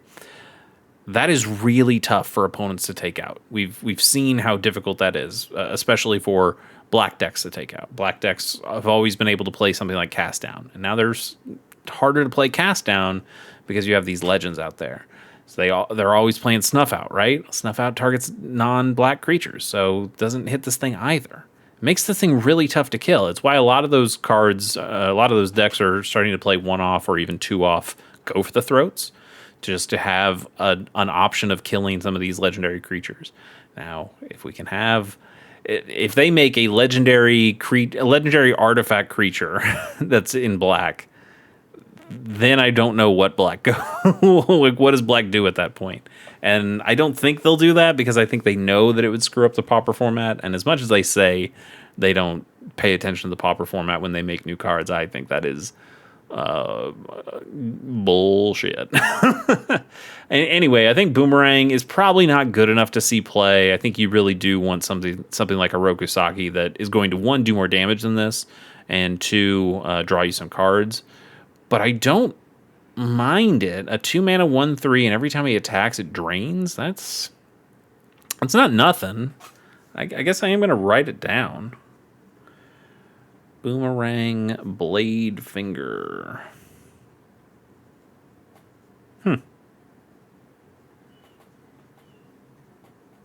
Interesting. Common Crook was from Spider-Man. I remember that one. 2 mana, or 1 and a black for a 2/2 human rogue villain. When it dies, you create a treasure token. Seems fine, but we have other cards that do that in Mono Black Sack and other decks that just kind of do it better. Cruel Alliance is 2 and a black for a sorcery with Teamwork 2. Exile target creature with mana value 3 or less if the spell was cast using Teamwork. Instead, exile target creature and you gain 3 life. Now, that's not bad. It is sorcery speed, which feels bad.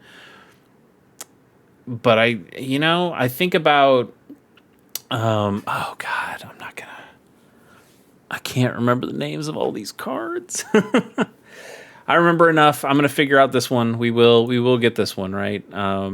It's a black card, and it's an instant, and it's got Corrupted, and it's legal in Pauper. Familiar with Affliction. There you go. So this exiles a target creature if it has mana value 3 or less. Which oh God, that's not what I wanted. Did I? Oh no. Hang on. We'll fix it. We'll fix it. Right? No. Yep. Oh.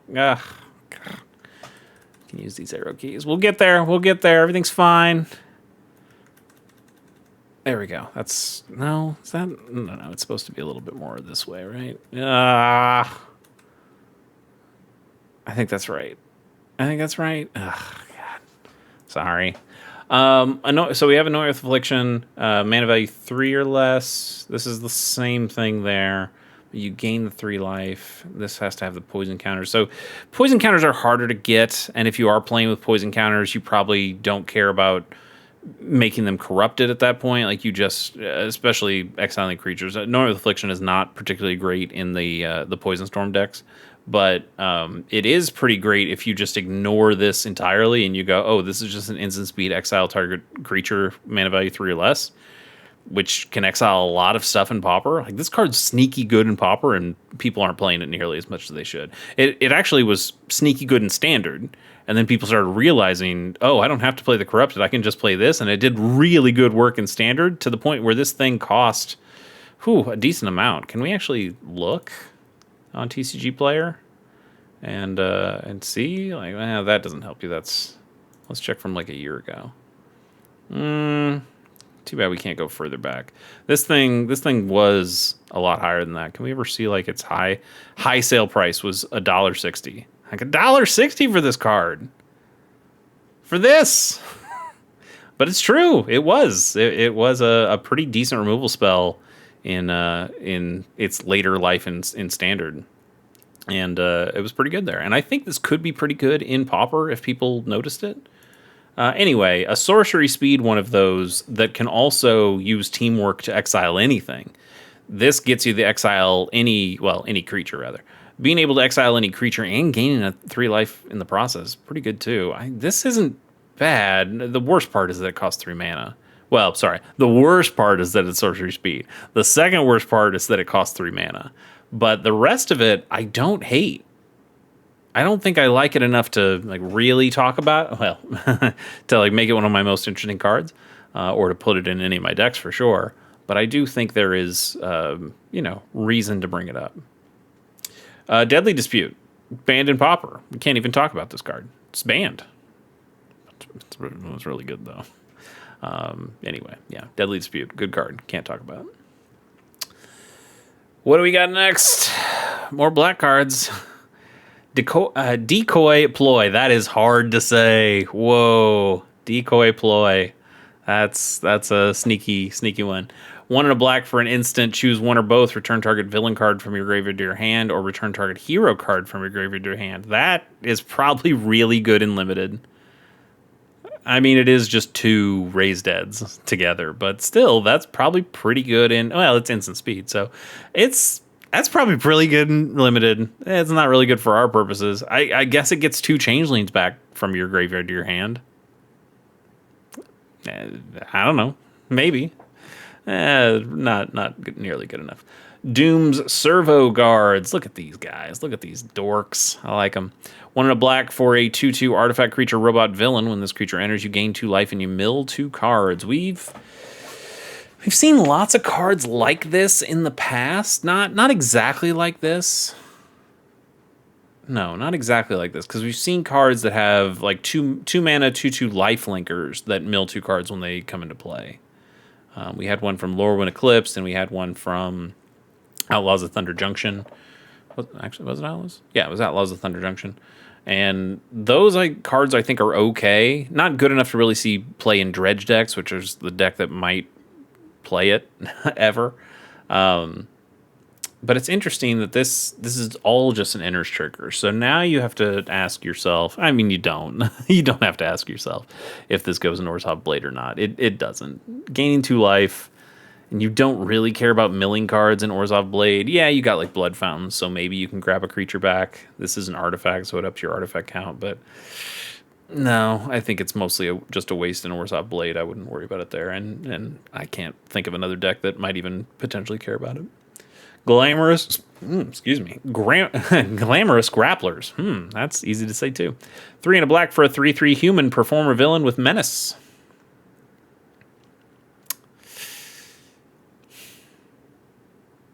Let's see if you still believe wrestling is all fake once we're through with you. That's cute. Nah, I can't. It's a 4/4 menace. That's not anything. Hour of Defeat, 3 and a black for an instant. Destroy target creature and you surveil 1. 4 mana. I mean, I guess it's better than a murder in that it surveils. Does that mean it should cost 4 mana? I guess we can't just make better murder these days, but also, yikes. No, not good enough. Hydra Infiltration has some neat art to it. 3 and a black for an enchantment. When this enchantment enters, target opponent discards 2 cards. Whenever a creature you control attacks alone, target opponent loses 1 life and you gain 1 life. It's okay. Forcing them to discard 2 can be pretty good. We see a lot of discard 2s that are on 3 mana things. Like Mind Rots and things like that. But this still sticks around to be able to give you more value later. Maybe if you're playing with the pest mascot from Witherbloom, that when you gain life, it gets a +1/+1 counter on it and has trampled. Like that's something that could attack in alone, and the drain hits it, so it gets bigger as it goes. Maybe, but 4 mana to put that on the board, pretty tough. At 4 mana, like if you're playing this on turn 4, your opponent might not even have enough cards to discard the 2, and then you really feel like it's a waste. Yeah, I don't particularly like it. Hydra Troopers, 2 and a black for a 3/2 human soldier villain. When this creature enters, you create a tapped 2/1 black villain creature token with menace. If there are 2 or more creature cards in your graveyard, otherwise you mill 2 cards. I don't really know why you need the creature cards in your graveyard. I guess that's probably too good for 3 mana if to have that happen just anytime. So you have to make them jump through another hoop. No, I don't really like it. Infernal Rebirth, 3 and a black for an instant. Return 1 or 2 target creatures from your graveyard to your hand. It also has basic land cycling for 2. That's really expensive. This is just 2 raised deads, but in instant speed. 4 mana feels ridiculously high for that. At 3 mana, maybe, but you kind of need this to cost 4 mana, so it also has some friction to know when you should use the basic land cycling versus holding it. It's like saving it to be able to play this part. I don't think it's particularly great. I don't really care.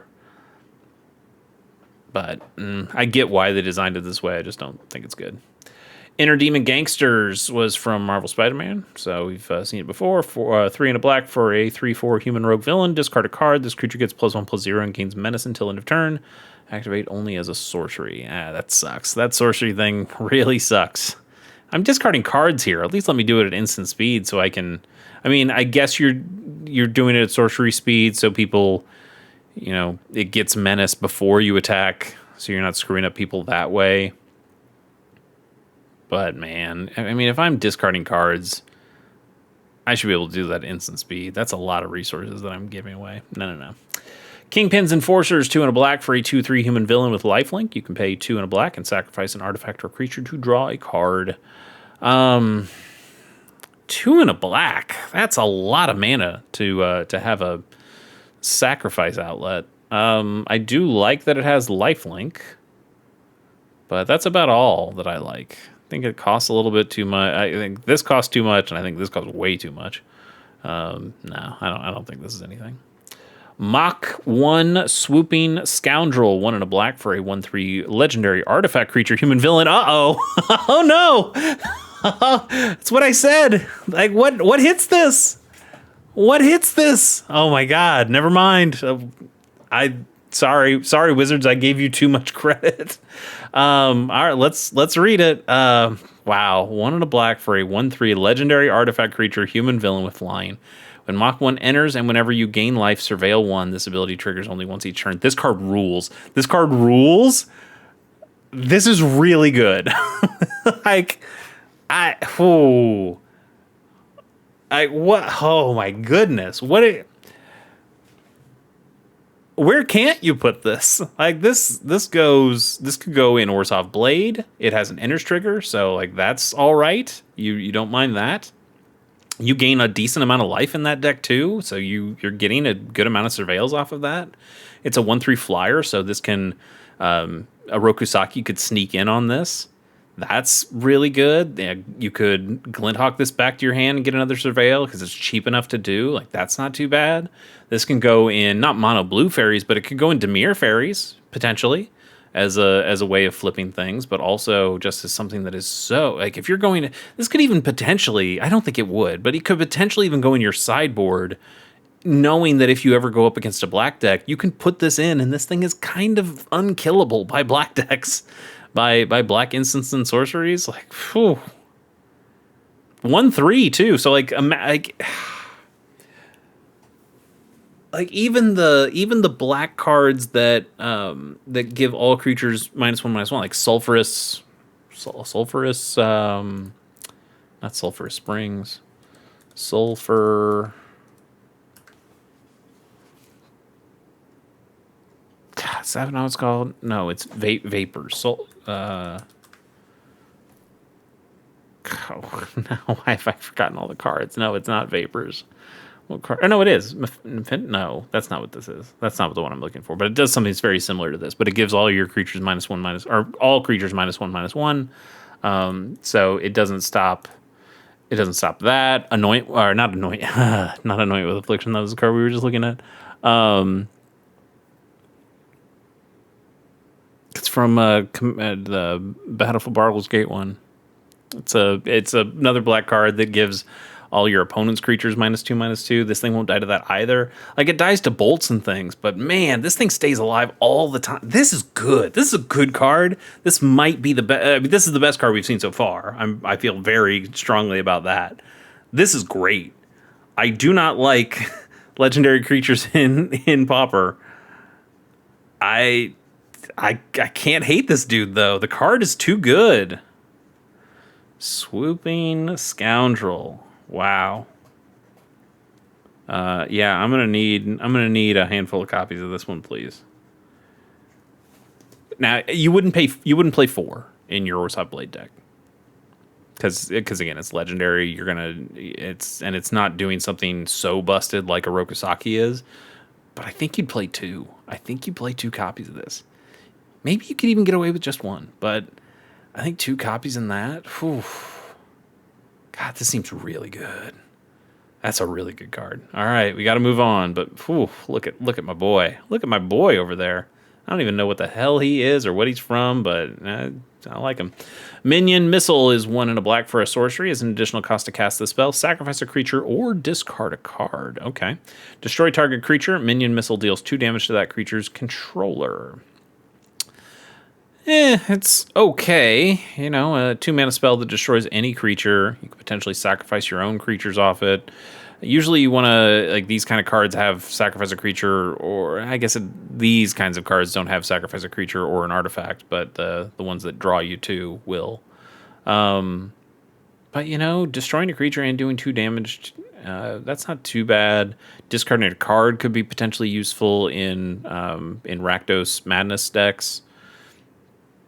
It's sorcery speed, probably not good enough, but it's not bad. Like, it's a burn spell that also takes out a creature. I think maybe Rakdos Madness takes a look at this card. Maybe. I'm gonna write it down. I don't need copies of this, but I don't know. Maybe it's worth a look in Rakdos Madness.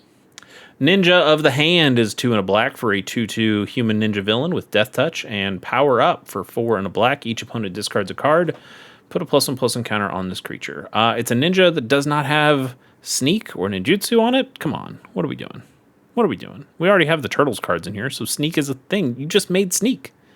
Find a way to give the thing Sneak. 3 mana for a Death Toucher. It's not great. The Power Up ability isn't that expensive to cast, or expensive to activate, because you're already paying 3 mana to put it on the table, and it makes this a 3/3 Death Toucher. That's not great, but make the opponent discard a card. No, I don't think this is nearly good enough. Like, come on, man. You made a ninja without Sneak on it, or even just Ninjutsu, but you've been using Sneak lately, so that's lame. This thing should add Sneak. Project Deathlock, not Deathclock, that's a different thing. Project Deathlock Soldier, single black mana for a 1/2 artifact creature zombie soldier. You can pay 2 and a black and return this card from your graveyard to your hand. What? No. To your hand? Get out of here. Like Reassembling Skeleton, 2 mana creature, 1/1, pay 2 and return it to the battlefield tap. Like this, I don't know why this isn't in Pauper. This totally should just be in Pauper. And sneak preview, if I ever do another one of these cards that I think should be downshifted, Reassembling Skeleton is one of them. 3 mana is so much mana, and it only brings it back to your hand? Get out of here. No way. No way. Ugh. Red Room Recruit. 1 and a black for a 1/2 human spy villain. When this creature enters, it connives. Wow. Black kind of getting its own Rafine's Informant. I don't think this is nearly as good in black as it is in white. And Rafine's Informant's a 2/1, and this is a 1/2. So, it is a villain that's potentially useful knowing this set. Maybe there's stuff you can do with that, but we've seen this do good. We've seen something like this do good work in white with Ravine's Informant, and I think this could potentially do good work in black. But the cards I'm thinking of in black just aren't quite as useful. Like what? I also don't know where this goes. You know, does this go in Orzhov Blade? No, not really. No, not really. I guess you could do things with Blood Fountain, being able to get those creatures back if you connive them back into your graveyard. No, it's interesting, but black just doesn't play that same kind of game plan that white does, so I don't think having a card like that really makes a difference. Roxanne Brutes, 4 and a black for a 4/4 human berserker villain with menace. Whenever you draw your second card each turn, put a +1/+1 counter on target creature, and it has basic land cycling for 2. I do like that it says target creature, not just itself. And this thing could get real big, but it's always going to cost 5 mana. You do have the basic land cycling to kind of mellow it out a little bit, but I also like that it has menace. Like, this thing can get up to be pretty big. And it has to be blocked by 2 guys. Like, that's not bad. It's not bad. I just don't think it's good enough to see play anywhere. I don't know the deck that would want it. Songbird Sonic Screamer has some pretty okay art. I think I like this art. Do I? I think so. 1 and a black for a 2/1 legendary creature human villain with lifelink. That's pretty good. And discard a card. Songbird gains flying until end of turn. Yeah, that's right. She's got wings, but she doesn't always fly. Dimir Fairies doesn't really want this. Orzhov Blade doesn't want this. The lifelink's interesting. 2/1 on potentially a flyer. You have to discard stuff, though. Does Rectos Madness want this? Probably not. I mean, it's nice to have a free discard outlet anytime you need it. This thing does still swing in. I don't know. Maybe Rakdos Madness decks potentially want to take a look at this one, too. I just, if you need a 2/1 flyer, you already got Sneaky Snacker. I don't think... I'm also writing down Rakdos Madness, you idiot. Songbird. Songbird is what you need to write down. Songbird. I think it's okay. I don't think the Rakdos Madness deck actually wants this, and I don't think any other deck really wants it either, but again, might be worth a quick look. Stolen Stark Tech, 1 and a black for an artifact equipment with flash. When this equipment enters, attach it to target creature you control. That creature gains indestructible until end of turn, and equipped creature gets +1/+0, and it equips for only 1.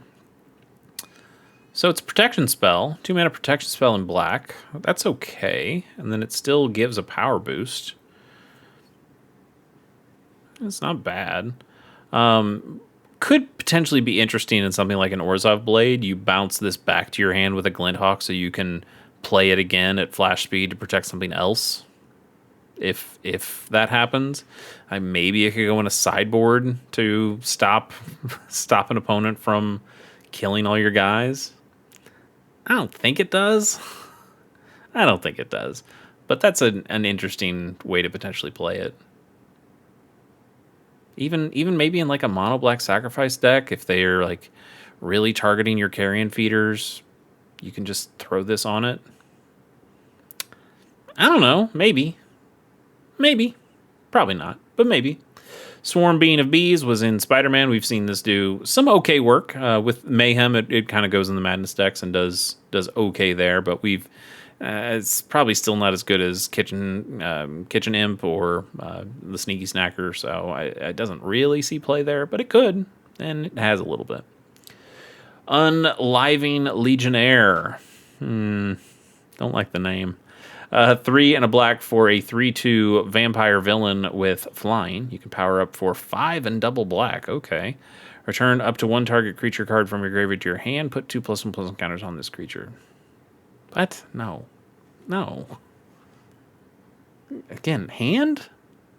You got to put stuff on the battlefield at this point, man. Like, I'm spending so much mana on this. Put it on the battlefield. Venom is also from Spider-Man. I think Venom is better than some people think. I don't know exactly where you'd put him. Like, you could possibly put him in a dredge deck, maybe, because you don't mind if he gets dredged because you can exile him out of your graveyard and put counters and death touch on a guy for a little bit. He's okay. I think he's okay. And also just a 4/5 death toucher is pretty good. But he costs too much. He costs too much. Venomized Cat is also from Spider-Man. We've seen this one before. A 2 and a black for a 2/3 symbiote cat villain with death touch. I'm going to energy mill 2 cards. It's normal. It's fine. It's whatever. Visions of Villainy is 2 and a black for an instant. This spell costs 1 less to cast if you control a villain. You draw 2 cards and lose 2 life. So it's kind of like a Sign in Blood or a Read the Bones a little bit. Not exactly. Sign in Blood, though. So it's a lot like a Sign in Blood. Sign in Blood is draw 2 to lose 2. Yeah, target player draws 2 to lose 2. So you can get to 1. It's also instant speed. Sign in Blood's a sorcery. So, okay. Maybe something there. Probably not good enough in Pauper, but interesting. Voltaic Whip is 2 and a black for an artifact equipment. Equipped creature gets +2/+0 and has, whenever this creature attacks alone, you draw a card and lose a life. Equips for 2. 5 mana to get this onto a creature, I don't think is quite good enough. Could draw you a card every single turn, though. That's not terrible, but I don't think it's good enough to go in any decks. This just ends up being very slow. Very slow. The card draw is, you'll eventually get it unless your opponent is really stopping that creature that you're trying to equip it. And before it actually gets equipped, I think they can stall you out from getting that card for a good long time. Widow's Bite is our last black card. Whew, we're taking a while, but we're getting through it. Widow's Bite is 1 and a black for an instant with Teamwork 3. Choose 1. If this spell was cast using Teamwork, choose both instead. Target creature gains Death Touch until end of turn, or target creature gets -2/-2 until end of turn. No. I'm going to say no. This is, you either get a stab that you paid twice as much for, or you get, I don't know, lots of cards that can give you Death Touch for a single mana. I think this is overcosted everywhere. I guess it's nice if you can get both, but you also have to Teamwork 3. That's a lot. 2 mana and I Teamwork 3 to be able to get both of these things.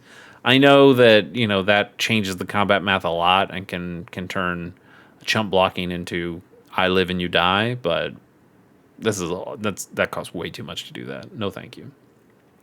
Big Score is a card we see in a lot of places. Where did we first see Big Score? Where did we? It was after I stopped playing Magic, so it would be after Lorwyn Block, original Lorwyn Block, but it was before I got back into Magic, which was at Lord of the Rings. So I don't know. Pick any of those.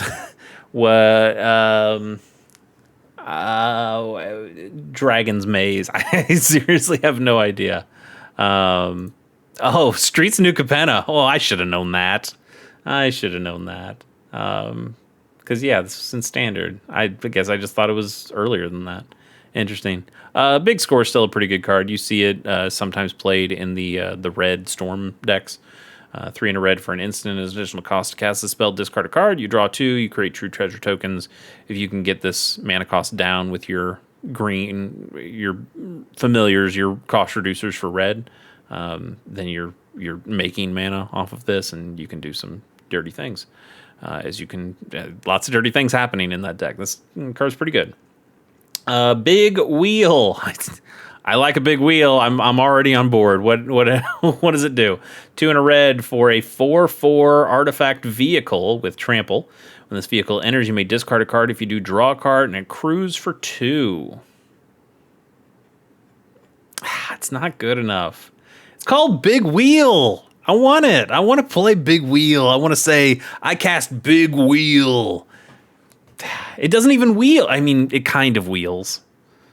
Because it discards and draws, but, it doesn't wheel, God, what a disappointment.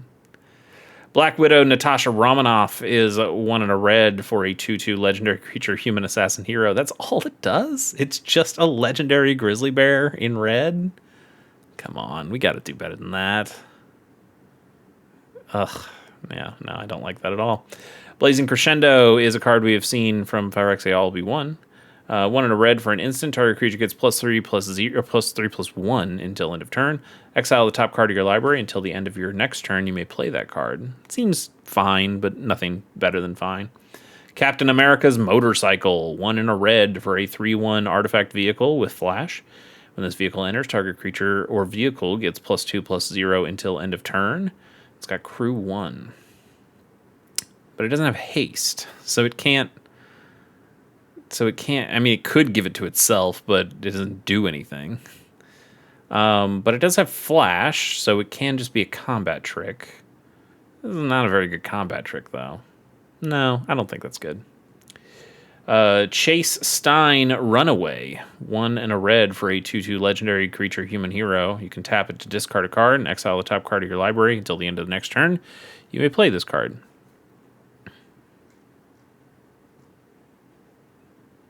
This is a 2-mana 2/2 legendary creature. This is a 2-mana 2/2 legendary creature, but it also does something.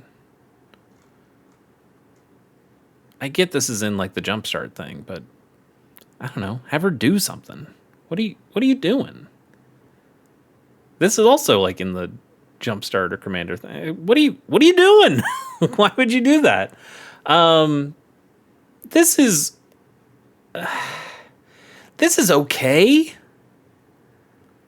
I kind of like this ability. You know, does like a mono red madness or a Rakdos madness like could potentially consider that? I probably doesn't consider this because this isn't. It would need like vigilance or something, so you could also keep pressuring them by attacking. I know red doesn't really get vigilance, but it would need vigilance so you could keep the pressure on by attacking and then also use this ability. But I like being able to discard a card, get temporary card advantage that turn. Not really card advantage, card selection. I mean, it's card advantage if you're playing a Madness deck. So like you're discarding the Fiery Temper, playing it through the Madness effect, but also getting a new card that you can play until the next turn. Like that's pretty good. Like this is almost there. This is almost there. I'm gonna write it down as a card to look at. Chase Stein, huh? Never heard of him. But interesting. Interesting card, no matter what happens, but I don't know if it's necessarily good. Concentrated Fire is 3 and a red for an instant. Concentrated Fire deals 5 damage to target creature. That is the magic number. That is the number we need on a lot of the creatures that we're trying to kill in Pauper. 4 mana for that is a lot. Because it's 6 mana if you're doing it to the Tolarian Terror, and part of the reason you have a spell that can do 5 damage to a creature is to take out creatures like Tolarian Terror. I mean, it's so close to what I want, but it's just not priced the way that I need it to be. If I could find a way to cheapen this cost by jumping through a hoop, maybe. Like if it said, it's concentrated fire, so like if you swing in, if you attack with 2 or more creatures that turn, then you can cast this for 1 less or 2 less or something like that. Because then it's like, oh, I'm attacking with 2 creatures anyway. That's my concentrated fire. I don't know. I'm backseat game designing, but I don't think this is quite good enough on its own. No. Contract Hero is 2 and a red for a 2/3 human mercenary hero. When this creature enters, you create a treasure token. Okay. Whenever this creature attacks, you may sacrifice an artifact or discard a card. If you do, this creature gets +2, +0 until end of turn. So you can only do one of these things. You can't do both and then it gets +4. And you also just can't repeat it generally. I don't think this is anything. 3 mana for a 2/3, whatever. Making the treasure token is nice, and I guess if you can blink this, I wouldn't want to bounce it because it is a little expensive to just get it on the board. But if you can blink it, which you're probably not going to do a whole lot in red, getting the more treasure tokens is interesting. Not great, though. Crimson Operative, 3 and a red for a 3/2 artifact creature human villain with prowess. When this creature enters, exile top card of your library until the end of your next turn. You may play that card. It's cute that it gives you the card until next turn, so you can potentially get something more to work with your prowess. I've said it earlier on this incredibly long thing that I'm doing, but I've also said it on my normal rating Pauper cards show. I don't like expensive cards with prowess because at that point I've probably played most of the cards in my hand, and then I have nothing to prowess this with. Like, so this giving you at least a card that you can potentially use for prowess next turn is like, okay, all right, maybe I can double spell, right? Because I draw a card at the beginning of the next turn too. So, I now have 2 cards that I could potentially use on the prowess. Maybe, but no, it's still not very good. This is not a great card. Crossover Collaboration is 2 and a red for an instant with Teamwork 2. Exile the top 2 cards of your library until the end of your next turn. You may play those cards. If the spell was cast using Teamwork, you create a treasure token. That's kind of interesting at instant speed. Not that you're doing this in red all that much, but if you have a bunch of creatures that are up to potentially block your opponent, being able to just tap those creatures down at instant speed with this spell at the end of their turn to be able to get another couple of cards, and then to also have the treasure token to be able to cast those cards, I could see that being okay. But it's really something that, while all of this is very red, the way you would play it, the scenarios that you play it, are probably not conducive to red's way of playing Magic. So I don't quite know.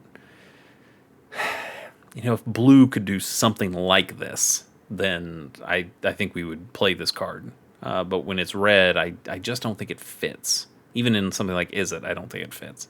So I'm gonna say no to this one, but it is cool. I do kind of like it. Extremis Elite is 1 and a red for a 2/2 human mercenary villain with power up, 4 and a red. Put 2+1/+1 counters on this creature. It deals 1 damage to any target. So it's a grizzly bear. But if you pay the 5 mana, it can become a 4/4, and it deals 1 damage to a target. I think it's too slow. Yeah, like the aggressive red decks that don't mind having a little burn on it, but also don't mind having a good sized creature. It's just too slow for them. This thing would need haste. I think if this thing had haste, we could potentially be talking, but not the way it is. Furious Strength is 2 and a red. This is not a card name in Magic before until now. No way. That feels like a thing that we should have had something be called. It's an enchantment aura that enchants a creature. Enchanted creature gets +2/+2 and has menace. It's kind of whatever. Grape Shot. Hey, we know about this one. Also banned in Pauper. Grape Shot good. It's hard to say much more than that. Grape Shot is good. You can do some dirty things with Grape Shot. I missed out on that secret lair. So did we all of us, though. Where did this originally come from? Was it originally a Time Spiral card? I think it was originally a Time Spiral card. Yeah. I remember Grape Shot.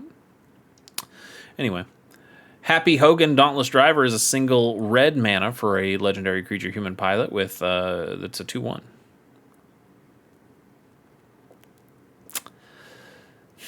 That really makes that Black Widow seem terrible, right? This isn't even all that good. I mean, it's red gets oh god, I've been on here too long.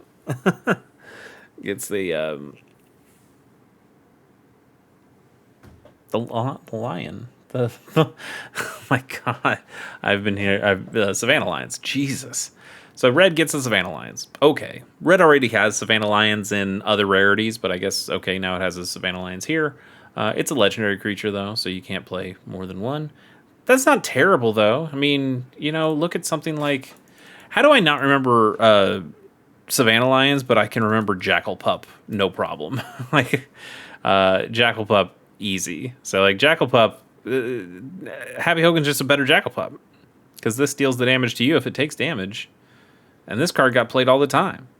Not only did it see play, it saw World Champ deck play. This is a hell of a card, and it's available in Pauper if you wanted to play it. But now you don't have to because Happy Hogan's here.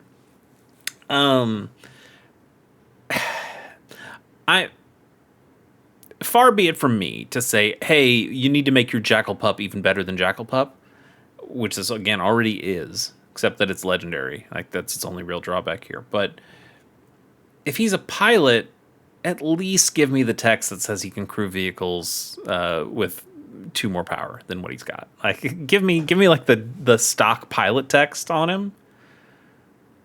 I don't know. He's still probably pretty good, is the thing.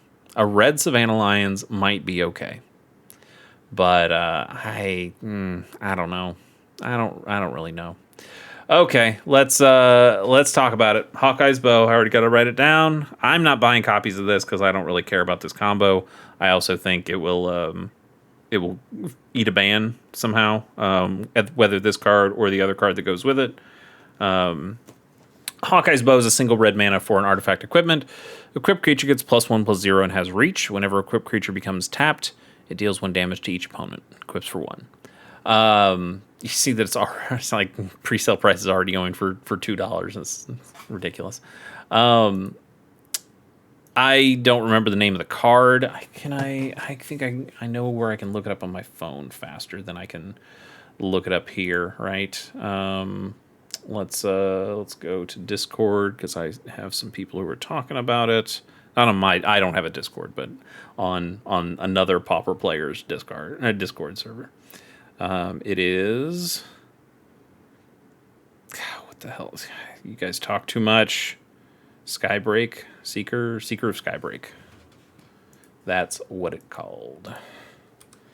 Seeker of Sky. Seeker of Skybreak is a 1 and a green for a 2/1 elf. It taps to untap target creature. So the idea here, if you haven't heard anybody talk about this before, is that you put Hawkeye's Bow onto Seeker of Skybreak, you tap this creature, and you use the ability to untap Seeker of Skybreak. But whenever you tap it, equipped creature deals 1 damage to each opponent, and now this thing will untap itself. So then it can tap itself again, do a damage to an opponent, target itself, untap itself. You got a loop going. 2-card combo. Now, you have to be in both green and red. And at this point, from what I've been seeing from other people, you probably want to go maybe Teamer, because you can use like Trinket Mage to go and grab this 1-mana artifact out of your deck. Tutor one of your combo pieces. Sure, absolutely. I think something's going to eat a ban here. If I had to guess what, it would probably end up being the Seeker. This has not really been a problem in Pauper. I've never seen this card before until people started talking about it with Hawkeye. I mean, I've seen it. I've definitely seen it, but nobody's talked about it really until Hawkeye's Bow that I can remember. They might ban this one. I don't think they would though. Maybe they would as an equipment. As a 1-mana equipment, and they probably will end up doing some other tap things. They might end up banning this one. I think a ban's going to happen. I really do. So this is, if you want to grab copies and play it while you can, maybe go for it. But I mean, hey, it's Pauper. It's not like these cards are going to be ridiculously expensive. Even the ridiculously expensive price of $2 for a card. But I think this will be a strong combo that we're going to see very early. It is a 2-card combo. This thing costs 2 mana. This thing costs 1 mana. It costs another 1 mana to equip. It's pretty easy to get it down, and it's really hard to interact with once this is on the creature. Like there's not much you can do. Like you can Siege Smash to split second destroy the artifact, and that's maybe about it. Like. Because in response, you can just tap on tap and kill them that way. So you really get only a couple chances. And if you don't have the right removal at the right time, you're just dead. And I think that's an efficient enough combo that it doesn't take that many cards, it doesn't take that much mana, and once it's there, it's really hard to interact with. So I'm almost certain this will eat a ban. Almost certain. Like, if Basking Broodscale ate a ban, this should eat a ban, for sure. For sure. But maybe we'll have to suffer through a month or two of this before the Pauper form of handle does something with it. Hawkeye's Bow, though. Grab it while you can. Hire a Crew is 2 and a red for an instant. Create a 2/1 black villain creature token with Menace. Then creatures you control get +1/+0 until end of turn. Okay, I guess it's kind of cool to have 3 mana, 3/1 that can block. Instant speed, kind of like a combat trick almost. And it is a combat trick in that it gives all your other creatures +1/+0.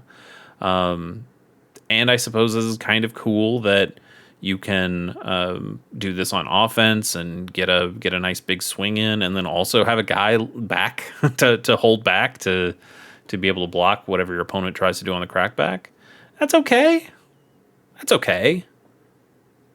Probably ends up costing a little too much for what it does. Like, how many situations are you really going to be in that you need that? I don't know, but it's not too bad. I might write it down just as a consideration. Hire a crew. Okay. Next up, where are we in this? I mean, obviously in red, but once this swaps over, once it stops loading, any day now. We really don't need it to break. There you go. Okay. We are at 121 of 213. We've got a ways to go, but we're getting there. Hulk Smash. 1 in a red for an instant with Teamwork 4. Choose one. If the spell was cast using Teamwork, choose both instead. Destroy target non-creature artifact. Or, I suppose, depending on the Teamwork. Target creature you control deals damage equal to its power to target creature an opponent controls. So you get a bite effect and an artifact and a shatter, kind of. Non-creature shatter, but still. Why 3? Okay, I don't care. It's okay. I guess it's a versatile removal spell for red. You can potentially do something with it. I think it's okay, but I don't really think this is good enough. I think Siege Smash is just probably a better card than this and works more often. I think I'd stick by that. I could be wrong. Maybe this will end up seeing a lot of play, but I think I would probably just go with Siege Smash over this. Hydra Assault Robot is 1 in a red for a 1/3 artifact creature robot villain. When another villain or artifact you control enters, this creature deals 1 damage to target opponent. That's pretty good. That is really pretty good.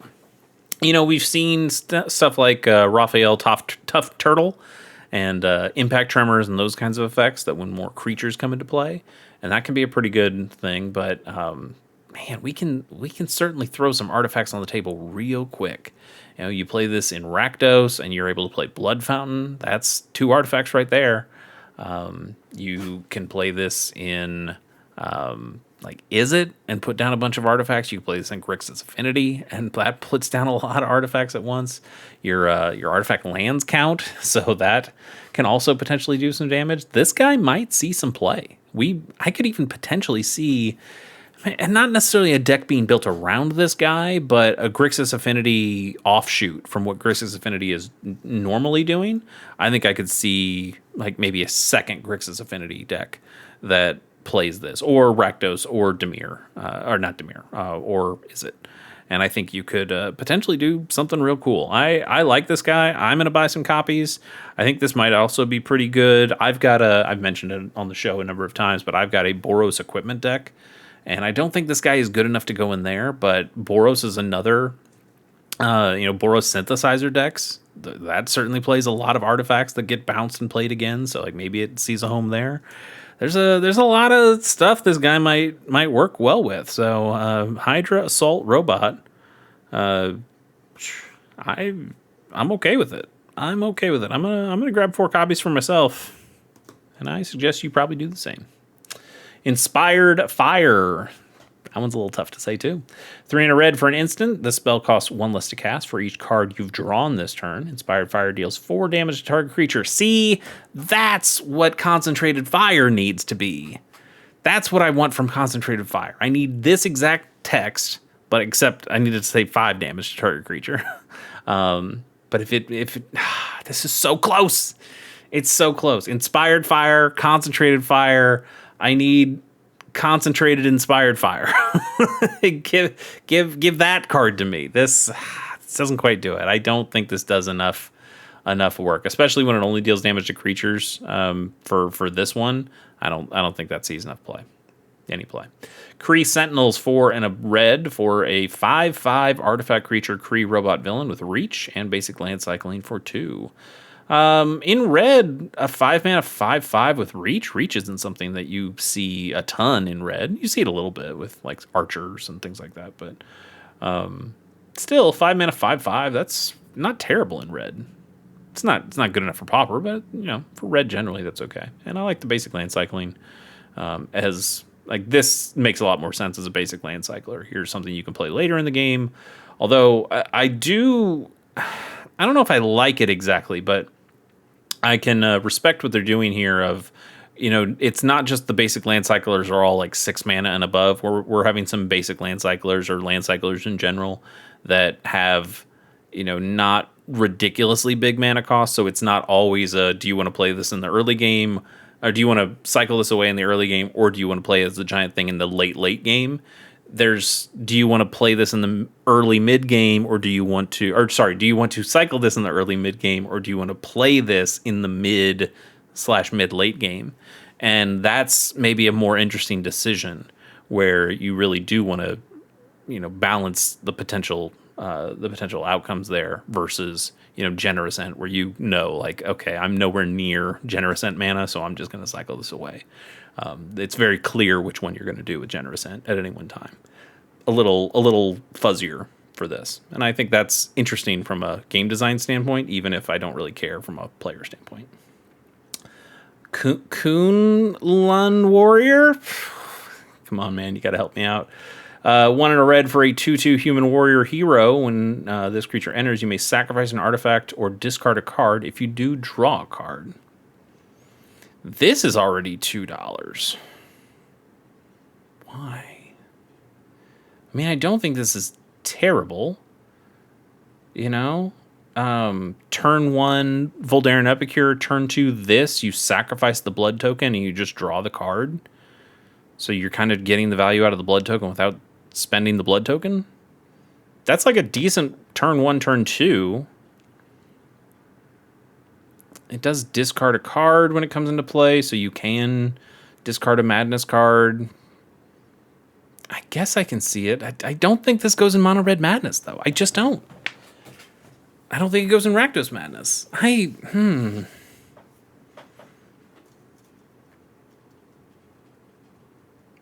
Like, it doesn't discard enough, it doesn't draw enough cards either for Sneaky Snacker. So I don't know. Like, maybe. I guess I'm gonna write it down, but I don't know. I also don't really like having to say this name again because I feel really uncomfortable in that I don't know how you should really pronounce that. That apostrophe is really messing me up. Anyway, I think it's fine. I think it's fine. I don't necessarily think it's good, but maybe it is good. Lightning Strike, classic card. We've seen it forever. This is from like some core set, right? No, it's from Theros. Ah, interesting. Didn't know it was originally from Theros. Cool though. That's Thor. Of course he would do the Lightning Strike. That makes sense. Anyway, Machine Smith Automaton is 2 and a red for a 2/2 artifact creature robot villain with trample. Whenever another artifact you control enters, put a +1/+1 counter on this creature. Hello. That thing can get real big. Is it too slow for Pauper? It might be too slow. 3 mana 2/2. Probably pretty easy to take out before it can be a real threat. But on turn 4, if you're able to untap and have this guy open, play Blood Fountain, this thing gets 2 counters. Play a Carrot Cake, play a experimental synthesizer, play an artifact land. Like, man, maybe. I don't hate it. I'll write it down. This is a long name. Machine Smith Automaton. It's possible.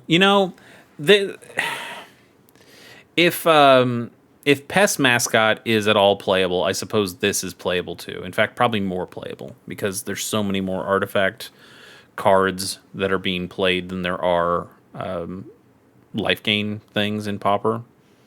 And I like Pest Mascot a lot. So I know I talked about that one on Secrets of Strixhaven. So I think I should be higher on this. It's also only a single color, whereas Pest Mascot was two different colors. This is good. This is good. It probably is one of the better cards in the set. I think I always get scared at 3 mana. If this was 2 mana and was like a 1/1 when it started, I'd be ecstatic. I think this would be one of the best cards in the set. As it is, though, it's still pretty good. Trample can get nuts. Like, this thing can absolutely start demolishing things. Yeah, it could work in a whole lot of different decks. I kind of like it. Marvelous Melee is 4 in a red for an instant. Marvelous Melee deals 6 damage to target creature with basic land cycling 2. Okay, now is this... We've seen a lot of red cards that do damage to creatures at instant speed. This deals 6, so this is not just taking out Tolarian Terrors. And, well, it's not taking out Tolarian Terrors because you're going to spend like 7 on that. That's probably not happening. But for 5 mana, you can take out a Cryptic Serpent. You can take out Gurmag Anglers. But you're doing 6 damage. You can also take out Bramble Worms and some things like that. So there's some other options there. 5 mana is just too much. It really is. The basic land cycling is nice. You know, this is a pretty good decision of whether you spend this or keep this. So again, I like the friction on that, but I think 5 mana is just a little too much. I really just want a 4 mana deal 5 damage to a creature that I can make a little bit cheaper somehow, and you won't give me that. Mass Meower is a single mana. We've seen this one from Spider-Man. It's a 1/1 Spider Cat hero with haste. Discard a card, sacrifice this creature, and draw a card. It's actually seen a little bit of play in Rakdos and Mono Red Madness. I think they've tried it out. And, you know, it's a haste creature that you can play early and do a little bit of damage with. You can sack it whenever you need to draw a card and discard a card too. So you're potentially making that Sneaky Snacker combo work a little bit more. It's okay. It's an okay card. I wouldn't say it's like one of the best cards in those decks. And I think some people have kept it and some people have tossed it away and said, nah, that's not really for me. Still, okay stuff. Mjolnir's Might, 3 and a red for a sorcery. Mjolnir's Might deals 4 damage to target player. Exile the top card of your library until your next turn. You may play that card. I know this is like the Thor pose, but also...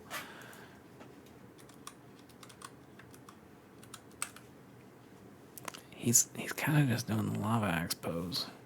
Like, that's the Lava Axe pose, right? 5. Now, this is 5 mana for 5 damage to target player. This is 4 mana for 4 damage to target player. But, like, he's doing the pose. That's the thing. You gotta think. You gotta think that this artist was going like, come on. Maybe I'll take like a classic Magic card. I like it. I like that. The card itself, whatever. Again, this was 4 mana sorcery speed that did this, but also did 5 damage. But I needed to do it to a creature, not a player. I think this is not good enough. 4 mana for 4 damage, even if it does kind of get you replaces itself, half replaces itself. I don't think it'll see any play. Molly Hayes, Runaway is 2 and a red for a 3/3 legendary creature mutant hero with power up. For 5 and a red, you can put 2 +1/+1 counters on Molly Hayes. Exile the top card of your library until your end of your next turn. You may play that card. We're getting a lot of that in this set too. I guess this is like the Jumpstart one, or maybe this is the Commander. I don't know.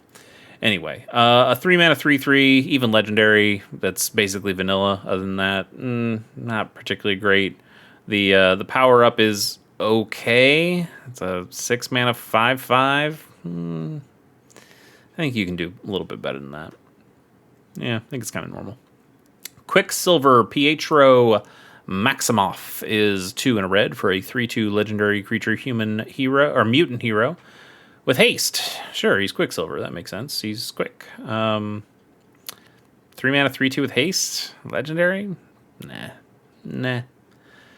Quinjet Technician is 1 and a red for a 2/1 Human Artificer. You can tap to add red or tap to add double red, but spend this mana only to activate power-up abilities.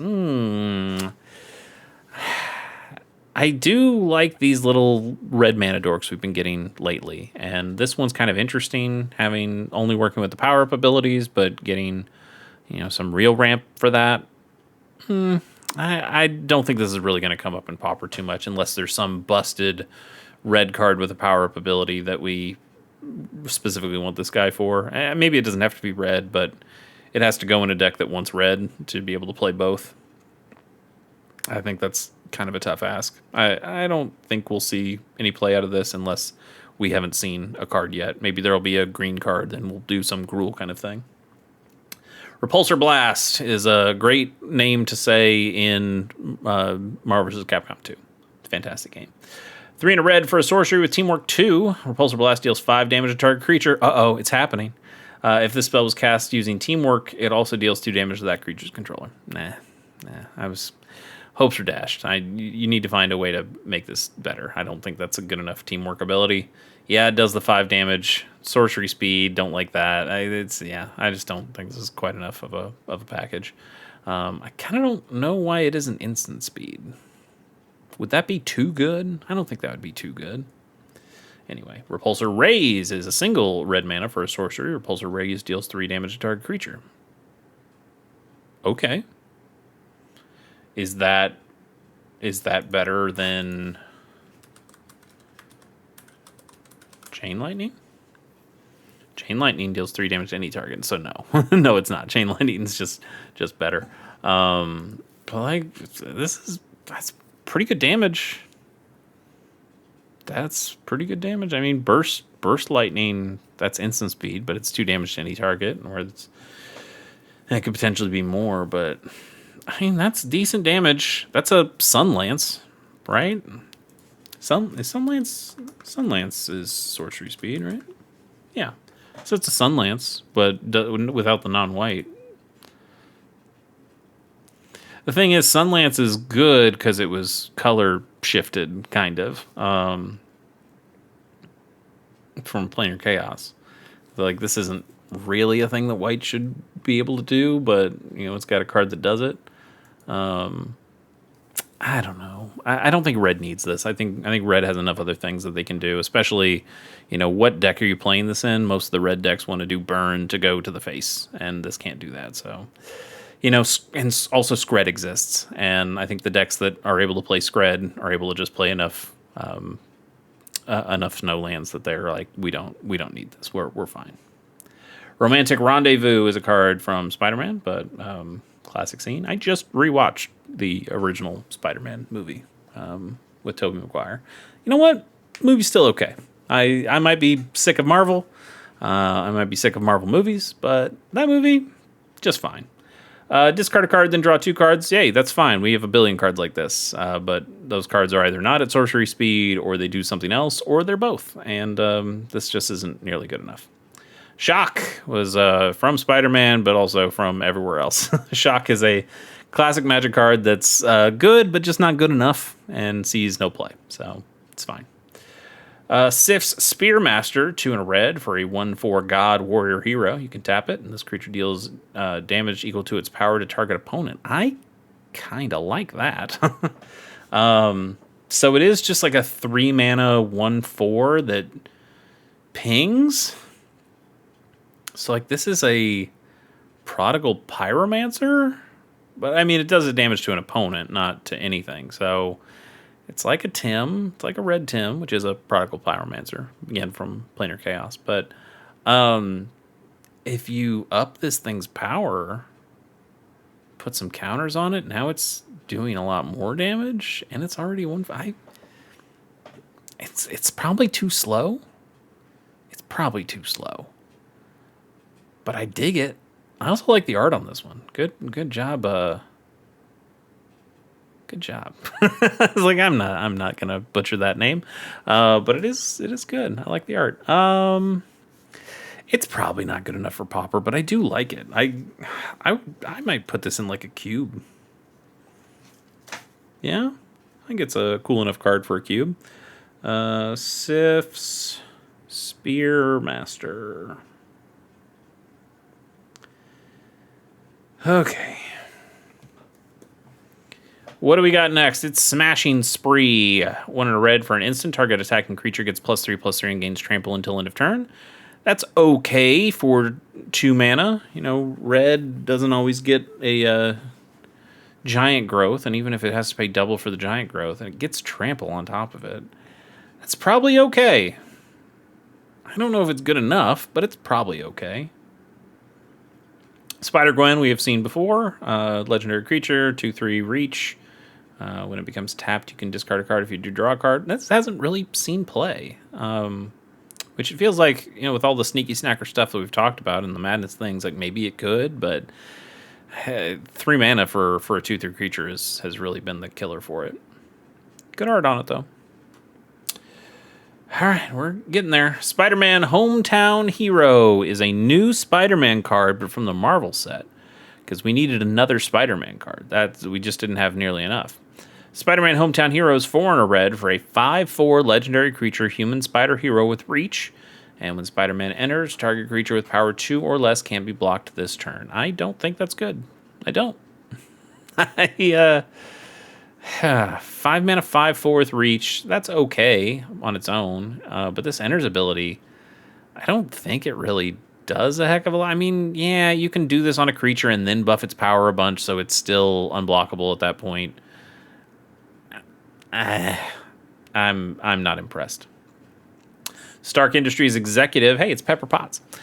Stark Industries Executive is a single red mana for a 1/2 human advisor. You can pay 2 and tap it to create a treasure token. That's kind of okay. You know, not really in the red aggressive decks, but if you're finding something that's a little bit more control-y, being able to just hold this thing up to potentially block, and if you didn't need to, if you live at the end of your opponent's turn, you just make a treasure token with your free mana. Sure. Yeah, I'll write this one down. I don't really know where this would go. Can't think of a deck off the top of my head that would need this. Like, Gruul Ramp? Not really. Gruul Ramp wants to spend its mana ramping better than this. So I'm not really sure. Maybe, I don't know. Do you play this in like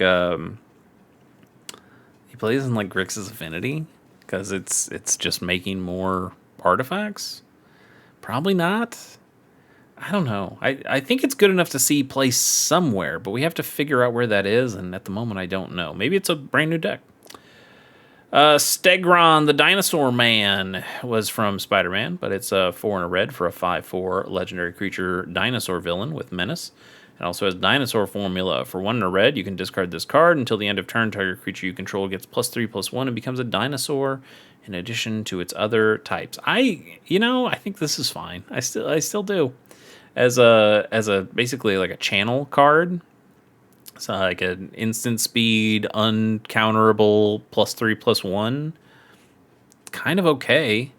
But then also later in the game, like it's a 5 mana, 5/4 menace. Like that's, I don't know. Can't be cast down. Like that's something. I think he's all right.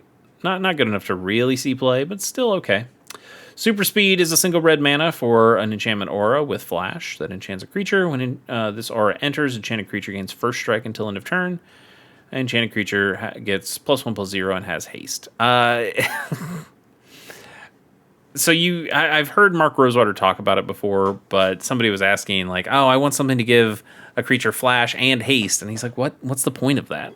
And yeah, kind of what's the point of that? Like, if the creature already has haste, it doesn't need flash. Those two, I get that those two things both mean speed, but that's not the reason you have flash is so you can flash it in on your opponent's turn, and then it doesn't need haste because you went tap with it. So then it loses its summoning sickness anyway. So what's the point? But now that the enchantment has flash, I guess that can be useful to either use this at sorcery speed and put it on a creature to give them haste before they attack in.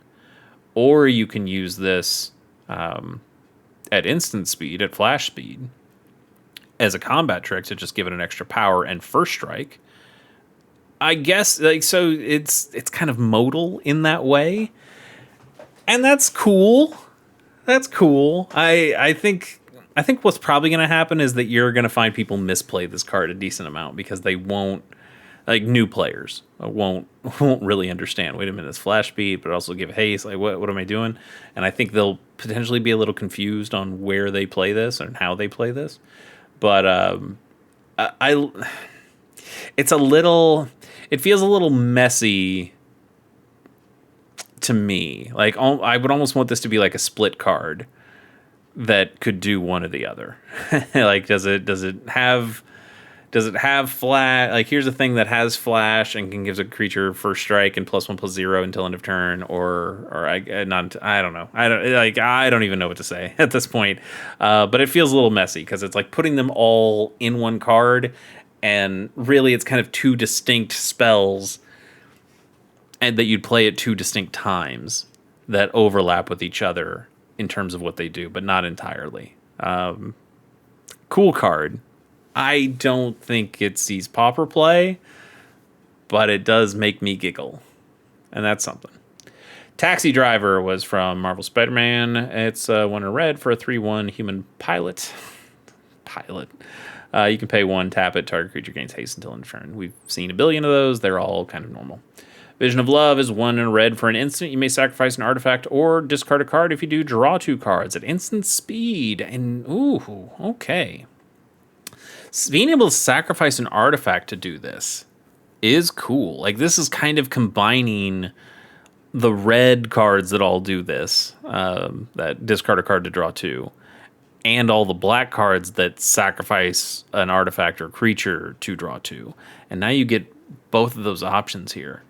That's cool. That's really cool.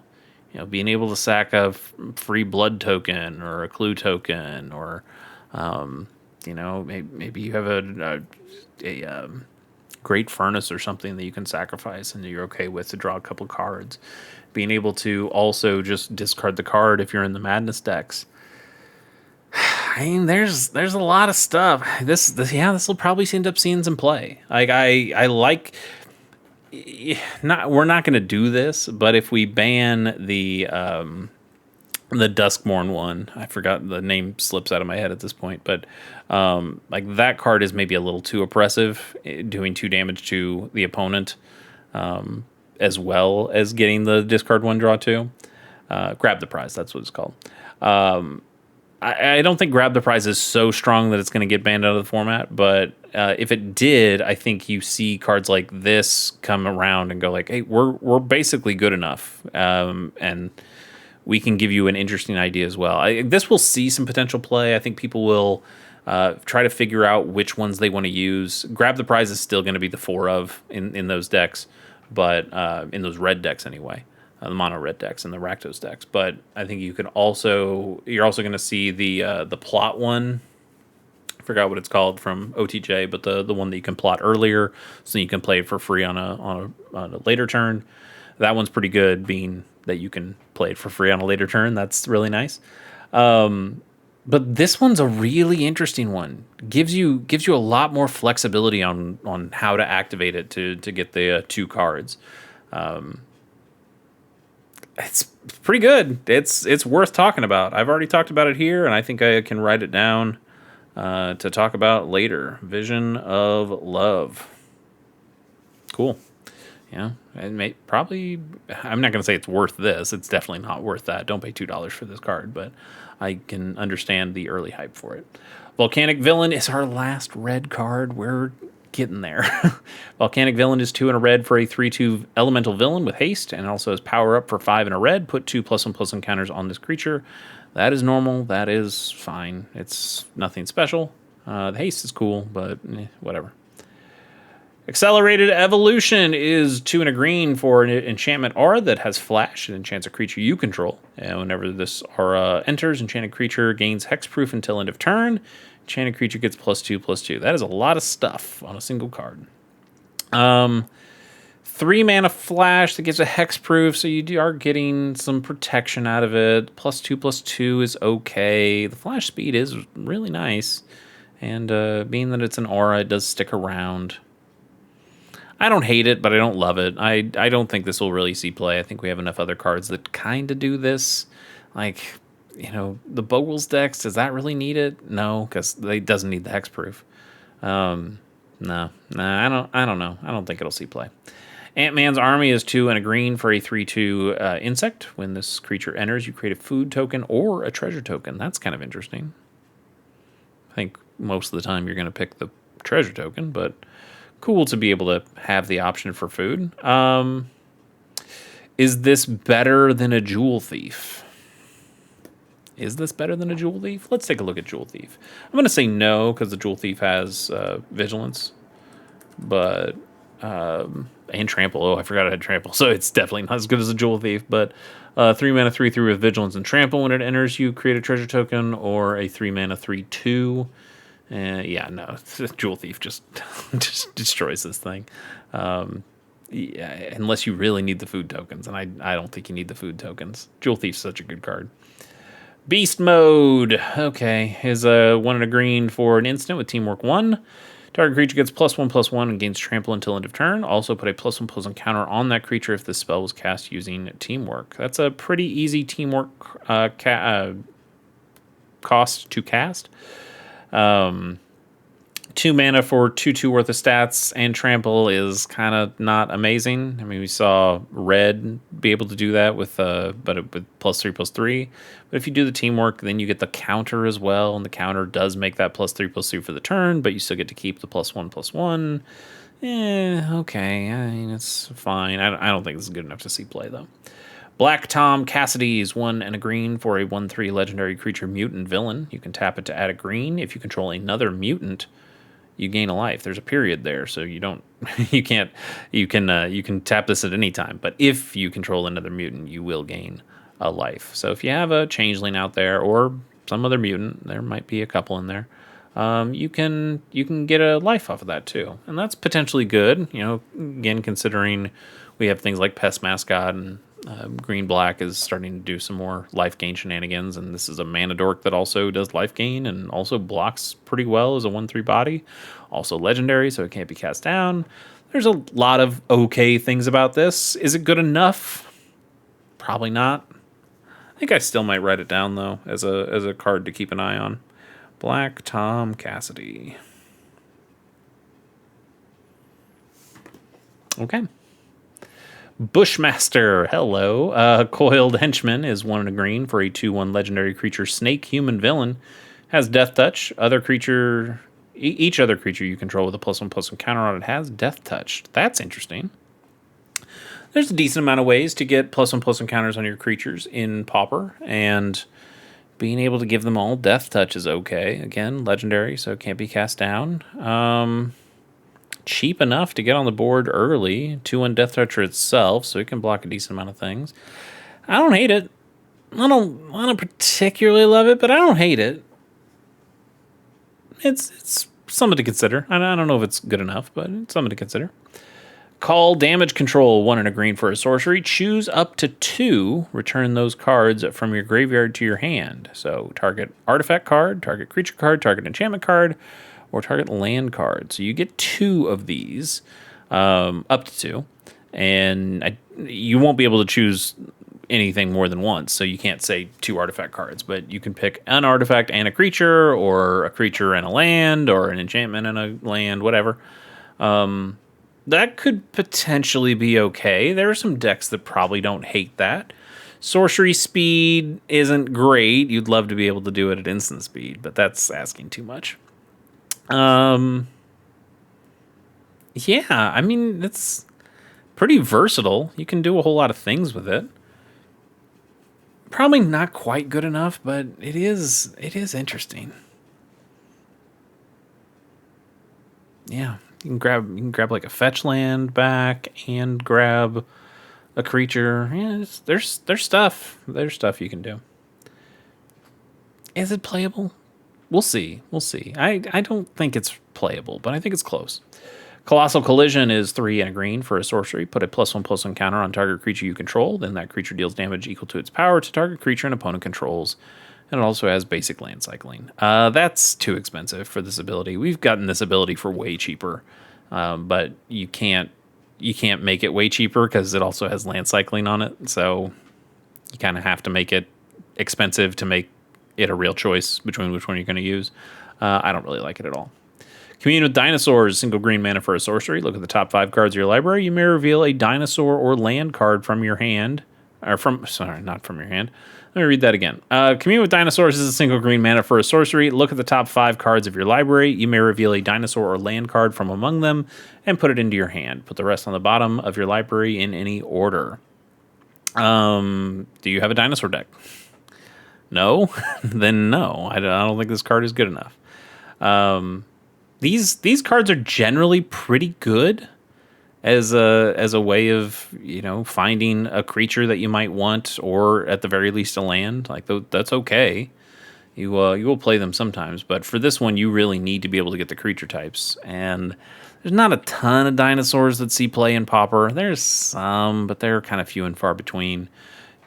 You can get changelings, sure, but I don't think you play a preponderance of changelings to be able to get that enough times. I don't think you play this card. Cultivate. We've seen this one a billion times. It's a Kadama's Reach. It's good. It's a good card. It's not in Pauper, but Commander. See all the play in the world. Farseek. Hey, what did I just say? Yeah, that goes for this one too. Good card. Sees a lot of play. Not really in Pauper. Feral Ferocity is 1 and a green for an instant. Target creature gets +4/+4 until end of turn.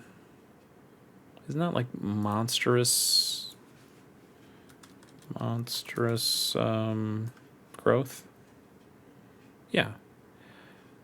+4/+4 for end of turn. That's a sorcery. This is instant. Okay, so it's a strictly better monstrous growth. Yeah, okay. I mean, I still think I would play a giant growth. I could play 2 giant growths for this and get +6/+6 of stats. But still, hey, better monstrous growth. There you go. Giant growth. Well, there you go. Here's one. Here's the other. This is. I was gonna say this is. It's like, oh, it's back in standard. No, it's been in standard. It's always gonna be in standard, buddy. It's in Bloomburrow. It's in Foundations. It's everywhere. It's in the Mystical Archive. Like, come on, this it's giant growth. It's never leaving. Giant growth's a good card. It doesn't see a lot of Pauper play, but it could. I think it's always a halfway decent card in your deck. Yeah. Go Nuts, single green mana for a sorcery. Teamwork 3. Choose 1. If the spell was cast using Teamwork, choose both instead. Put a +1/+1 counter on target creature, or target creature you control fights target creature an opponent controls. It's fine. It's fine. I don't think that's good enough. I mean, it is a pump spell and a removal spell. Single mana. Teamwork can be okay. I mean, it's fine. There's nothing particularly wrong with it.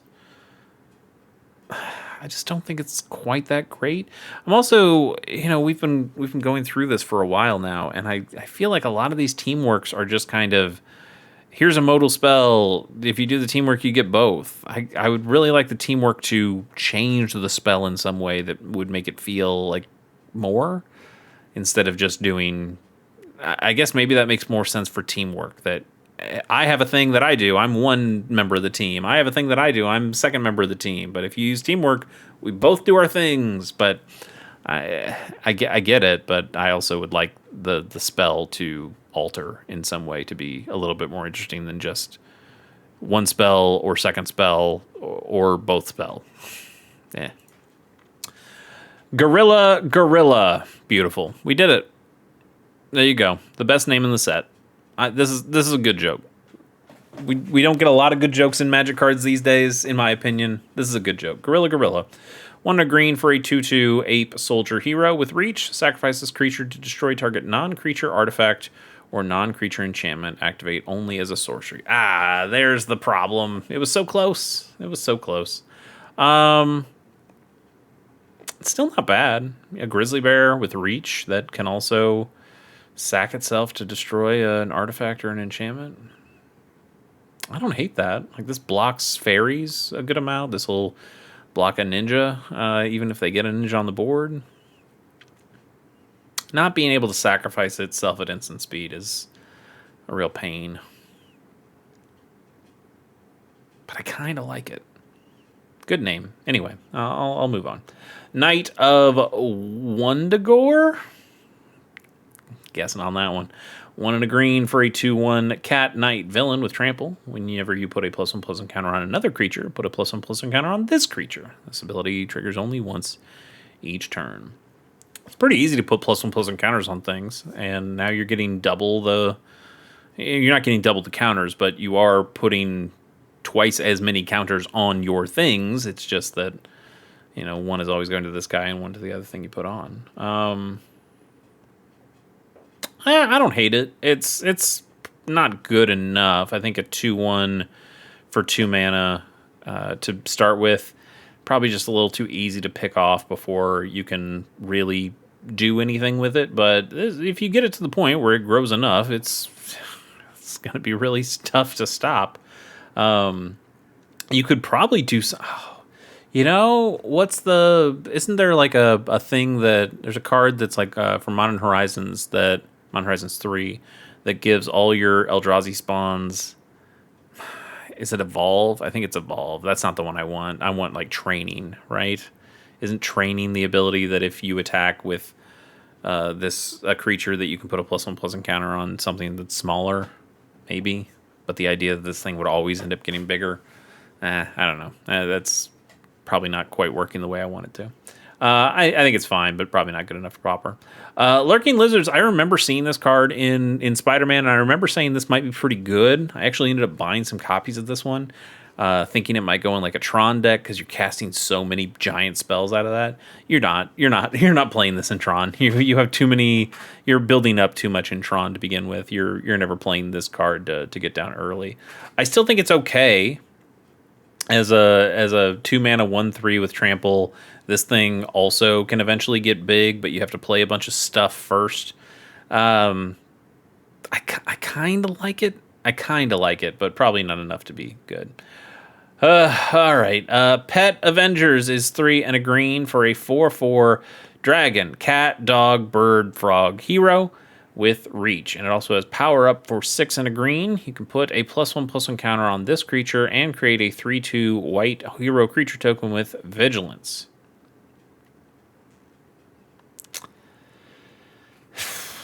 No, but I don't think it's good enough. Why is it just... Why $1.99 right now? No, I don't think so.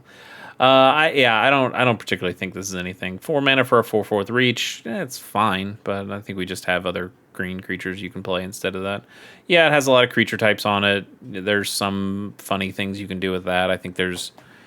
What's the card that we got somewhat recently that was, it's anything that's not a human gets you a +1/+. It was like a Bloom Burrow thing, maybe. I don't know. There was something where you can potentially get a lot of creature types, and this thing would go with that. But other than that, I don't think it's particularly good.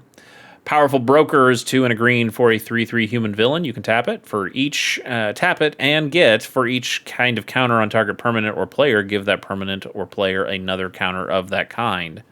Activate only as a sorcery. So it's proliferate, but only on a target. You can't. It's not proliferate for anything. You have to choose one target. That's not particularly great. And it's also for each kind of counter. So it's not like if you have 5 +1/+1 counters, you're putting 5 more +1/+1 counters on a creature. It has one kind. The kind is +1/+1, so it gets one more +1/+1. No. I guess it's fine that, it can work with poison counters on your opponent. It can work with stun counters on your opponent's creatures. It can work with +1/+1 counters on your guys. Like, there's all sorts of things you could do. Shield counters on your guys, maybe. But, no. And I really don't like tapping it down to, especially when you can only do this as a sorcery, but you have to tap this down as a sorcery, so it's on your turn. So I can't even use my 3/3 for blocking. That's terrible. I don't like that at all. Rapid Rescue is a single green mana for an instant. Mill 2 cards. You may put a permanent card from among the milled cards into your hand. You gain 2 life. Don't we have that? Isn't that like a something with seeds? Seed. It's not Seed of Renewal. I don't think so.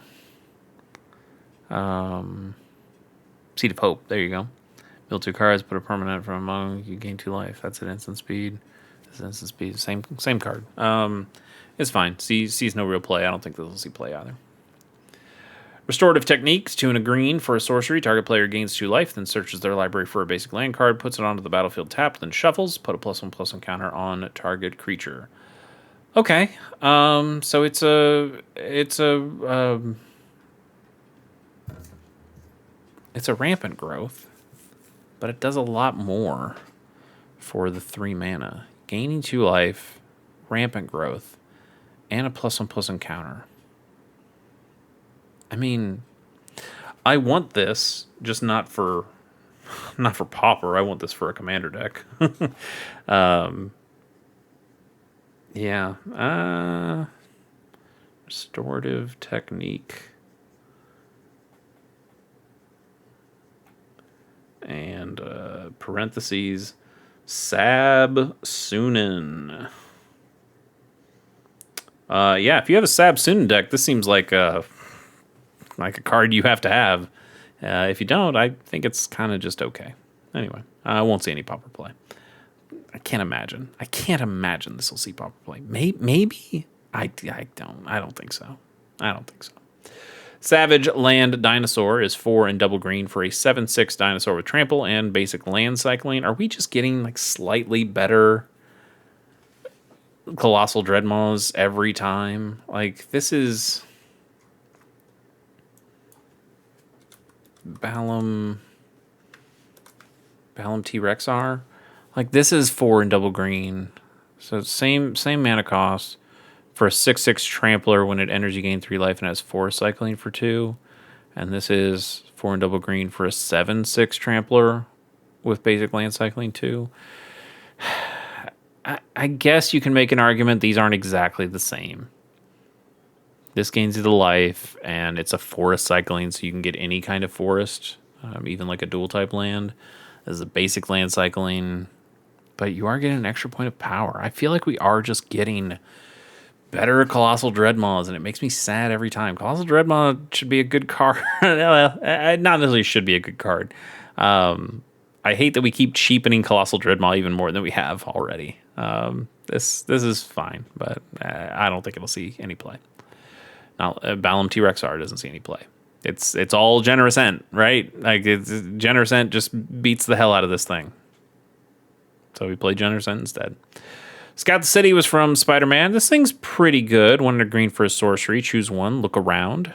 You mill 3 cards. You may put a permanent card from among them into your hand. You gain 3 life. That's okay. Or bring down, destroy target creature with flying. That's okay. It's okay. That's all I can say. Serpent Specialist is a single green mana for a 1/1 human snake villain with Death Touch. It's also got power up for 3 and a green. That's a pretty small power up cost compared to most of the other things we've seen. Put 2 +1/+1 counters on this creature. So 1 mana, 1/1 Death Touch. Those are okay. We got a lot of those, but they're okay. But this one can turn itself into a 3/3 with Death Touch eventually. Still not great, but it's okay.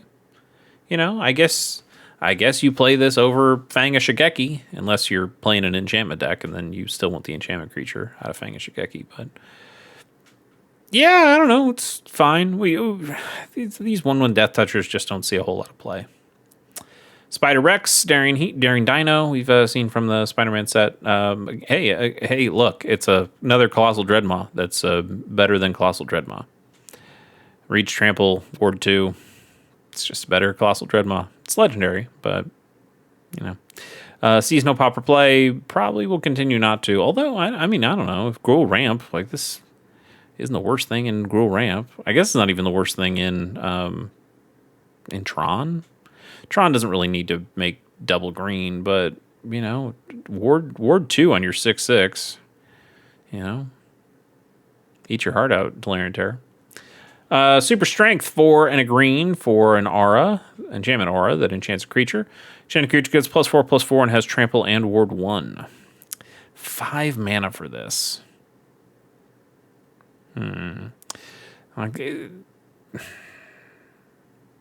Bogles is the only deck I can think of that might even consider playing this, and it really doesn't need the ward 1. +4/+4 is okay, and the trample's okay, but you have other ways of getting all this stuff for cheaper than 5 mana. I don't think we'll see play. The Fabulous Frogman. Well, you got to play this, right? 2 and a green for a 3/3 legendary creature human hero. What? with reach. Shove off Spider-Man, step aside Torch. There's a new superhero in town. I'm gonna make Dad so proud. What's the story behind this guy? Is he like not actually a frog? Why is he not a frog hero? Why is he not a human frog hero? Is this guy not actually a frog? I guess he's not. He's bad. He's bad. He's a 3 mana 3/3 with reach. That's not great. Okay. I'm not going to look it up, but I don't care. Thing Swing. Okay, that's a pretty good card name too. Thing Swing is 3 and a green for an instant. The spell costs 2 less to cast if it targets a hero you control. Target creature you control deals damage equal to twice its power to target creature an opponent controls. I still don't like it. Too much mana. Even if it was 2 mana, I think it's probably still. I mean, if it's 2 mana, it's the right amount of mana. It's maybe actually a pretty decent deal at that point, but it really hinders the creatures that you can target it with. Yeah, I don't like it. It's too narrow. Undercover Skrull, 1 and a green for a 1/1. Skrull, shapeshifter villain. As long as there are 2 or more creature cards in your graveyard, this creature gets +2/+2 and is all creature types. It taps to add 1 mana of any color. Okay. I mean, we're a format that has a bunch of mana dorks in it already. And, you know, this thing can be an elf, but we already have Llanowar elves and Elvish Mystic and Fyndhorn elves and all those things. So we have plenty of elves that are mana dorks already. This does add a mana of any color. That's not terrible. And, you know, I guess it eventually can kind of get changeling on it. That's okay, too. And it can potentially become a 3/3, and all of these things are okay, but I don't think any of these things are great. Like, at that point, this is kind of just a werebear. It does tap for any color, though. That's not nothing. It's not nothing, but it's also not a ton. It's okay, but I don't think it'll see that much play. Or any play, really. Wakandan Royal Guard is 4 and a green for a 4/4 human soldier hero with vigilance. When this creature enters, put a +1/+1 counter on target creature. If that creature is another hero, put 2 +1/+1 counters on it instead. Interesting. So it can't give itself 2 1/1 counters. It can give itself 1 1/1 counter, but it has to target another hero for that to get 2 1/1 counters. I mean, 5 mana 5/5 vigilance could be okay. 5 mana 5/5 or 5 mana 4/4 that gives something else 1 to 2 +1/+1 counters is okay. But you probably know what I'm going to say if you've stuck with me this long. It's a 5 mana green creature. Is this better than Avenging Hunter? And the answer is no, it's not, and we'll see no play. Warriors of Wakanda is 3 and a green for a 4/4 human warrior with trample. It's fine, but it's not good enough. Wolfsbane Highland Hero is 1 and a green for a 2/2 legendary creature mutant werewolf hero with trample. You can pay 2 and a green, and Wolfsbane gets +2/+2 until end of turn. Activate only once each turn. That's also not quite there. Grizzly Bear with trample that can also pump itself to become a 4/4 each turn, but only once each turn. So you're never getting more than the 4/4. Yeah, I don't like it. I think you'd probably go with like one of those invokers instead that you can use an unlimited amount of times. Because you're going to be able to combo with that. You're not going to be able to combo with this. I think it's okay. But not Pauper okay. We're on to the multicolor cards. We're we're getting there any day now. Mob Lookout was from Spider-Man 1 and a Demir hybrid for a 0/3 human rogue villain. When this creature enters, target creature you control connives. I think this card was pretty good when I first saw it in Spider-Man. I still think it's pretty good now. I bought some copies of this. Hasn't really found a deck, and I haven't seen anybody else who's really found a deck for this, but I think we all agree that it's kind of good, and it might see play someday, but just not with what we've got. Pumpkin Bombardment is another card from Spider-Man. In fact, we just did this one pretty recently for rating Pauper cards on that series, and I said it wasn't very good, but it's a hybrid Rakdos mana for a sorcery as an additional cost to cast the spell, discard a card or pay 2, and it deals 3 damage to target creature. The point was that, hey, if you're in Rakdos, you're kind of trying to do burn, and doing it to creature is not good enough. Only to creature is not good enough. Yeah, you can discard something. You never want to pay 3 mana for this, but discarding something for the madness or the mayhem is okay, but you have enough other cards that can do that instead. So it's fine, but it's not nearly good enough. We are on card 181 of 213. We have a page and then one more page to go. We're getting there. A Hull Breach is a card from Plane Shift. I remember this card. I put this in a battle box pretty recently because I needed a good Gruul card. It's Gruul, red and green for a sorcery. Choose one, destroy target artifact, destroy target enchantment, or destroy target artifact and target enchantment. Look at that. Now that's modality right there. It's not really good enough. No, it's not really good enough. But it's interesting. I kind of like it. Gallant Citizen was from Spider-Man as well. It's double hybrid Selesnya. For a 1/1 human citizen, when this creature enters, you draw a card. So, hey, it's kind of like a Helpful Hunter, kind of like a Spirited Companion, but it can work on the green side too. That's okay. Double pips, even though they are double hybrid pips, it's still double pips. It's okay, but it's not great. Eerie Gravestone was also from Spider-Man. Wait, that was all the multicolor cards? Really? Huh. I guess I just thought there were going to be more multicolor cards. Okay, that's fine with me. Eerie Gravestone was also from Spider-Man. 2 mana for an artifact. When this artifact enters, you draw a card. You can pay 1 and a black and sacrifice this artifact to mill 4 cards. You may put a creature card from among them into your hand. It's okay, but it's not great. Yeah, it's okay, but it's not great. Like, where does it go? Does it go in Dredge? Nah, not really. Does it go in Orzhov Blade? No, not really. And I'm running out of decks where it might go. It's not really anything. Aim Synthoids is 2 mana for a 1/3 artifact creature robot villain. When this creature enters, you surveil 2. Does this go in Orzhov Blade? No, it doesn't. It does have an Inner's Trigger. Surveil 2 is okay. 1/3 can block a decent amount of stuff, but it's not a good enough value in any one of those cases that Orzhov Blade would really care. And that's the only deck that would probably care about this thing at all. Yeah, I don't think this is anything. Dependable Quinjet is 3 mana for a 3/3 artifact vehicle with flying. Taps to add 1 mana of any color, and it crews for 4. So you get a 3 mana rock that can eventually be a 3/3 flyer. Crewing for 4. Crew for 4 on the ground, so you can make 3 in the air. Ugh. No, I don't like that. That's pretty bad. Herbie Scout Unit is 4 mana for a 2/1 artifact creature robot scout with flying. When this creature enters, draw a card, then you may put a land card from your hand onto the battlefield tapped. This also doesn't go in Orzhov Blade, but that's not the deck I'm really thinking it could go in. The deck I was thinking it could go in, I've seen this card before, to be fair.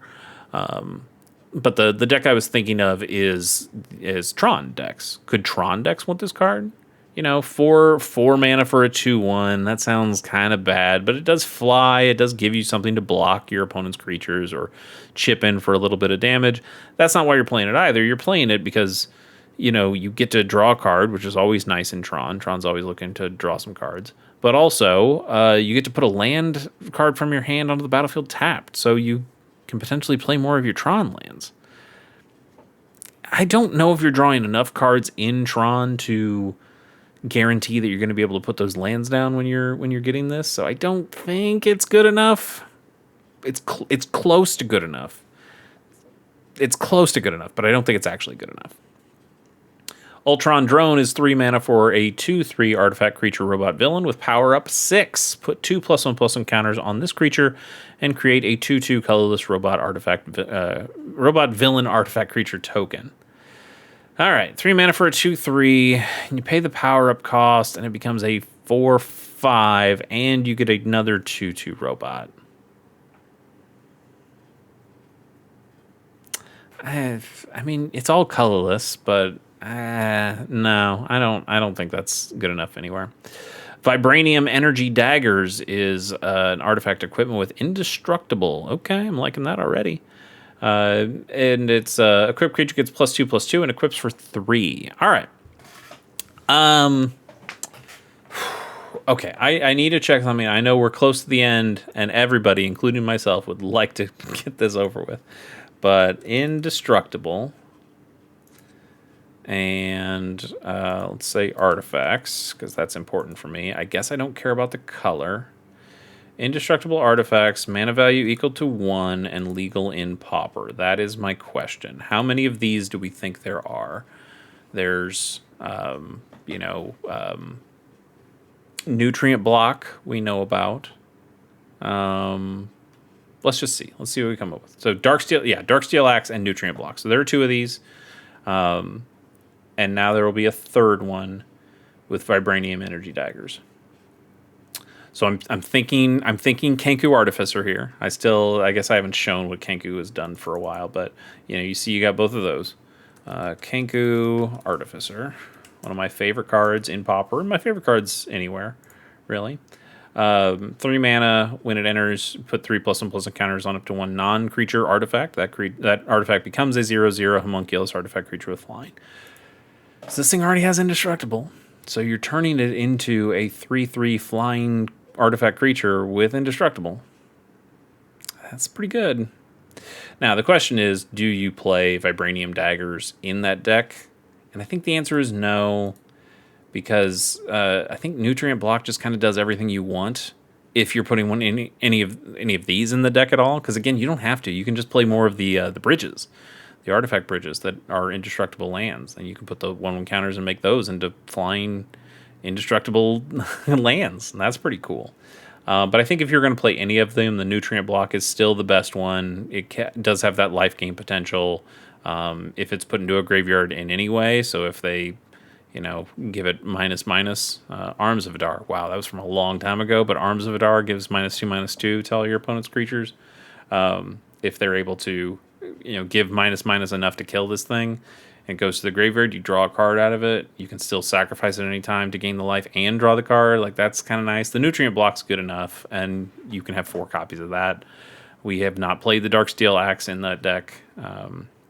And when I say that deck, like, it's a deck that I kind of built, and I don't think anybody else has really built that deck. So it's not like it's a popular thing or anything. So I don't think this quite goes in that deck.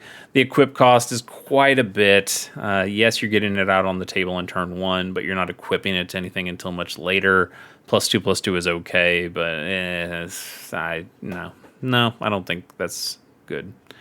Plains, Thriving Heath, Island, Thriving Isle, Swamp, Thriving Moor, Mountain, Thriving Bluff, Forest, Thriving Grove, Avengers Hangar. Hey, here's a new one. Not really new though. We've seen these a billion times before. Avengers Hangar is a land. It enters tapped. When it enters, you gain a life, and it taps for white or blue. So we just have another set of gain lands that we can play. We already have like 2, maybe even 3 sets of gain lands at this point. So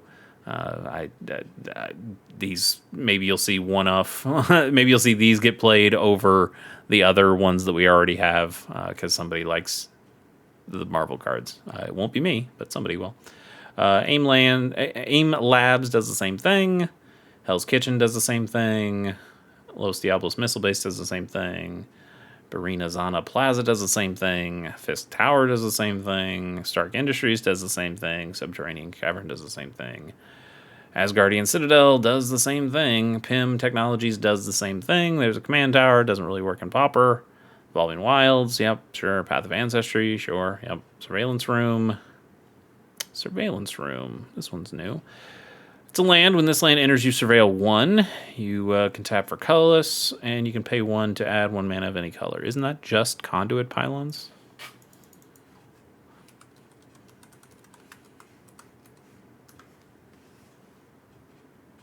Yes, that's just conduit pylons, which itself is just hidden grotto. Yeah. I like the art in hidden grotto quite a bit. I think the art on conduit pylons is fine. If I don't have to play a Marvel card, I'm not going to. So that one's not for me. Terramorphic Expanse is our last card, which, doesn't see a whole lot of Pauper play either, but you could. That's it. Oh, we did it. We did it. I'm exhausted. I haven't even looked at what the time is. Do I think this was 3 hours? I mean, you know at this point, but I don't. So I'm going to click over and I'm going to see if this is plus 3 hours. 3 hours 14. You know what? Okay. Hey, do I like this set? No. From a flavor perspective, from a character's perspective, from a UB in Magic the Gathering perspective, no. Not any of those things. But like the Spider-Man set, I still think there are cards here that are interesting. Some cards that I will definitely end up picking up. A couple that I'm actually really excited about. One I am so incredibly excited about, and some other cards that I might pick up. But man, Mach 1. Look at this thing. I just want to look at it one more time. I know we're way over time, but a 2-mana legendary artifact creature in black. So it's not dying to go for the throat. It's not dying to snuff out. It's not dying to cast down. It's not dying to Doomblade. It's not dying to anything. Oh, it's so good. So good against black decks. It flies when it enters, and you gain, and whenever you gain life, it surveils. I think this is an incredible card. This blocks fairies. This is my favorite card of the set for sure, 100%. I don't care about the Hawkeye combo. This is my card. This is my card for sure. We'll end it there. Thanks for joining me. If you do want to see me talk more about this card and a small handful of other cards that I liked from this set that I think will be interesting in the Pauper format, I will be making that video in the next couple days. So go check that out. And then, I don't know, just keep checking in with the channel. We're putting out every weekday another Rating Pauper Cards video. So go watch those as well. And then I keep threatening to make a deck tech on some of the decks that I play in Pauper or have built over the time. And I think that Boros Equipment deck is probably the one I'm going to show, because people have asked about it, and I think it's kind of a cool deck, even if I don't play it all that often. I still think it's pretty neat. Anyway, let me know what you think about Marvel superheroes and whether there's anything here that you would play in your Pauper deck, something that I missed. I'm sure there was a lot that I missed. I looked at 200 cards in 3 hours, so I'm sure I missed something. Thanks for joining me. We will see you later. Bye.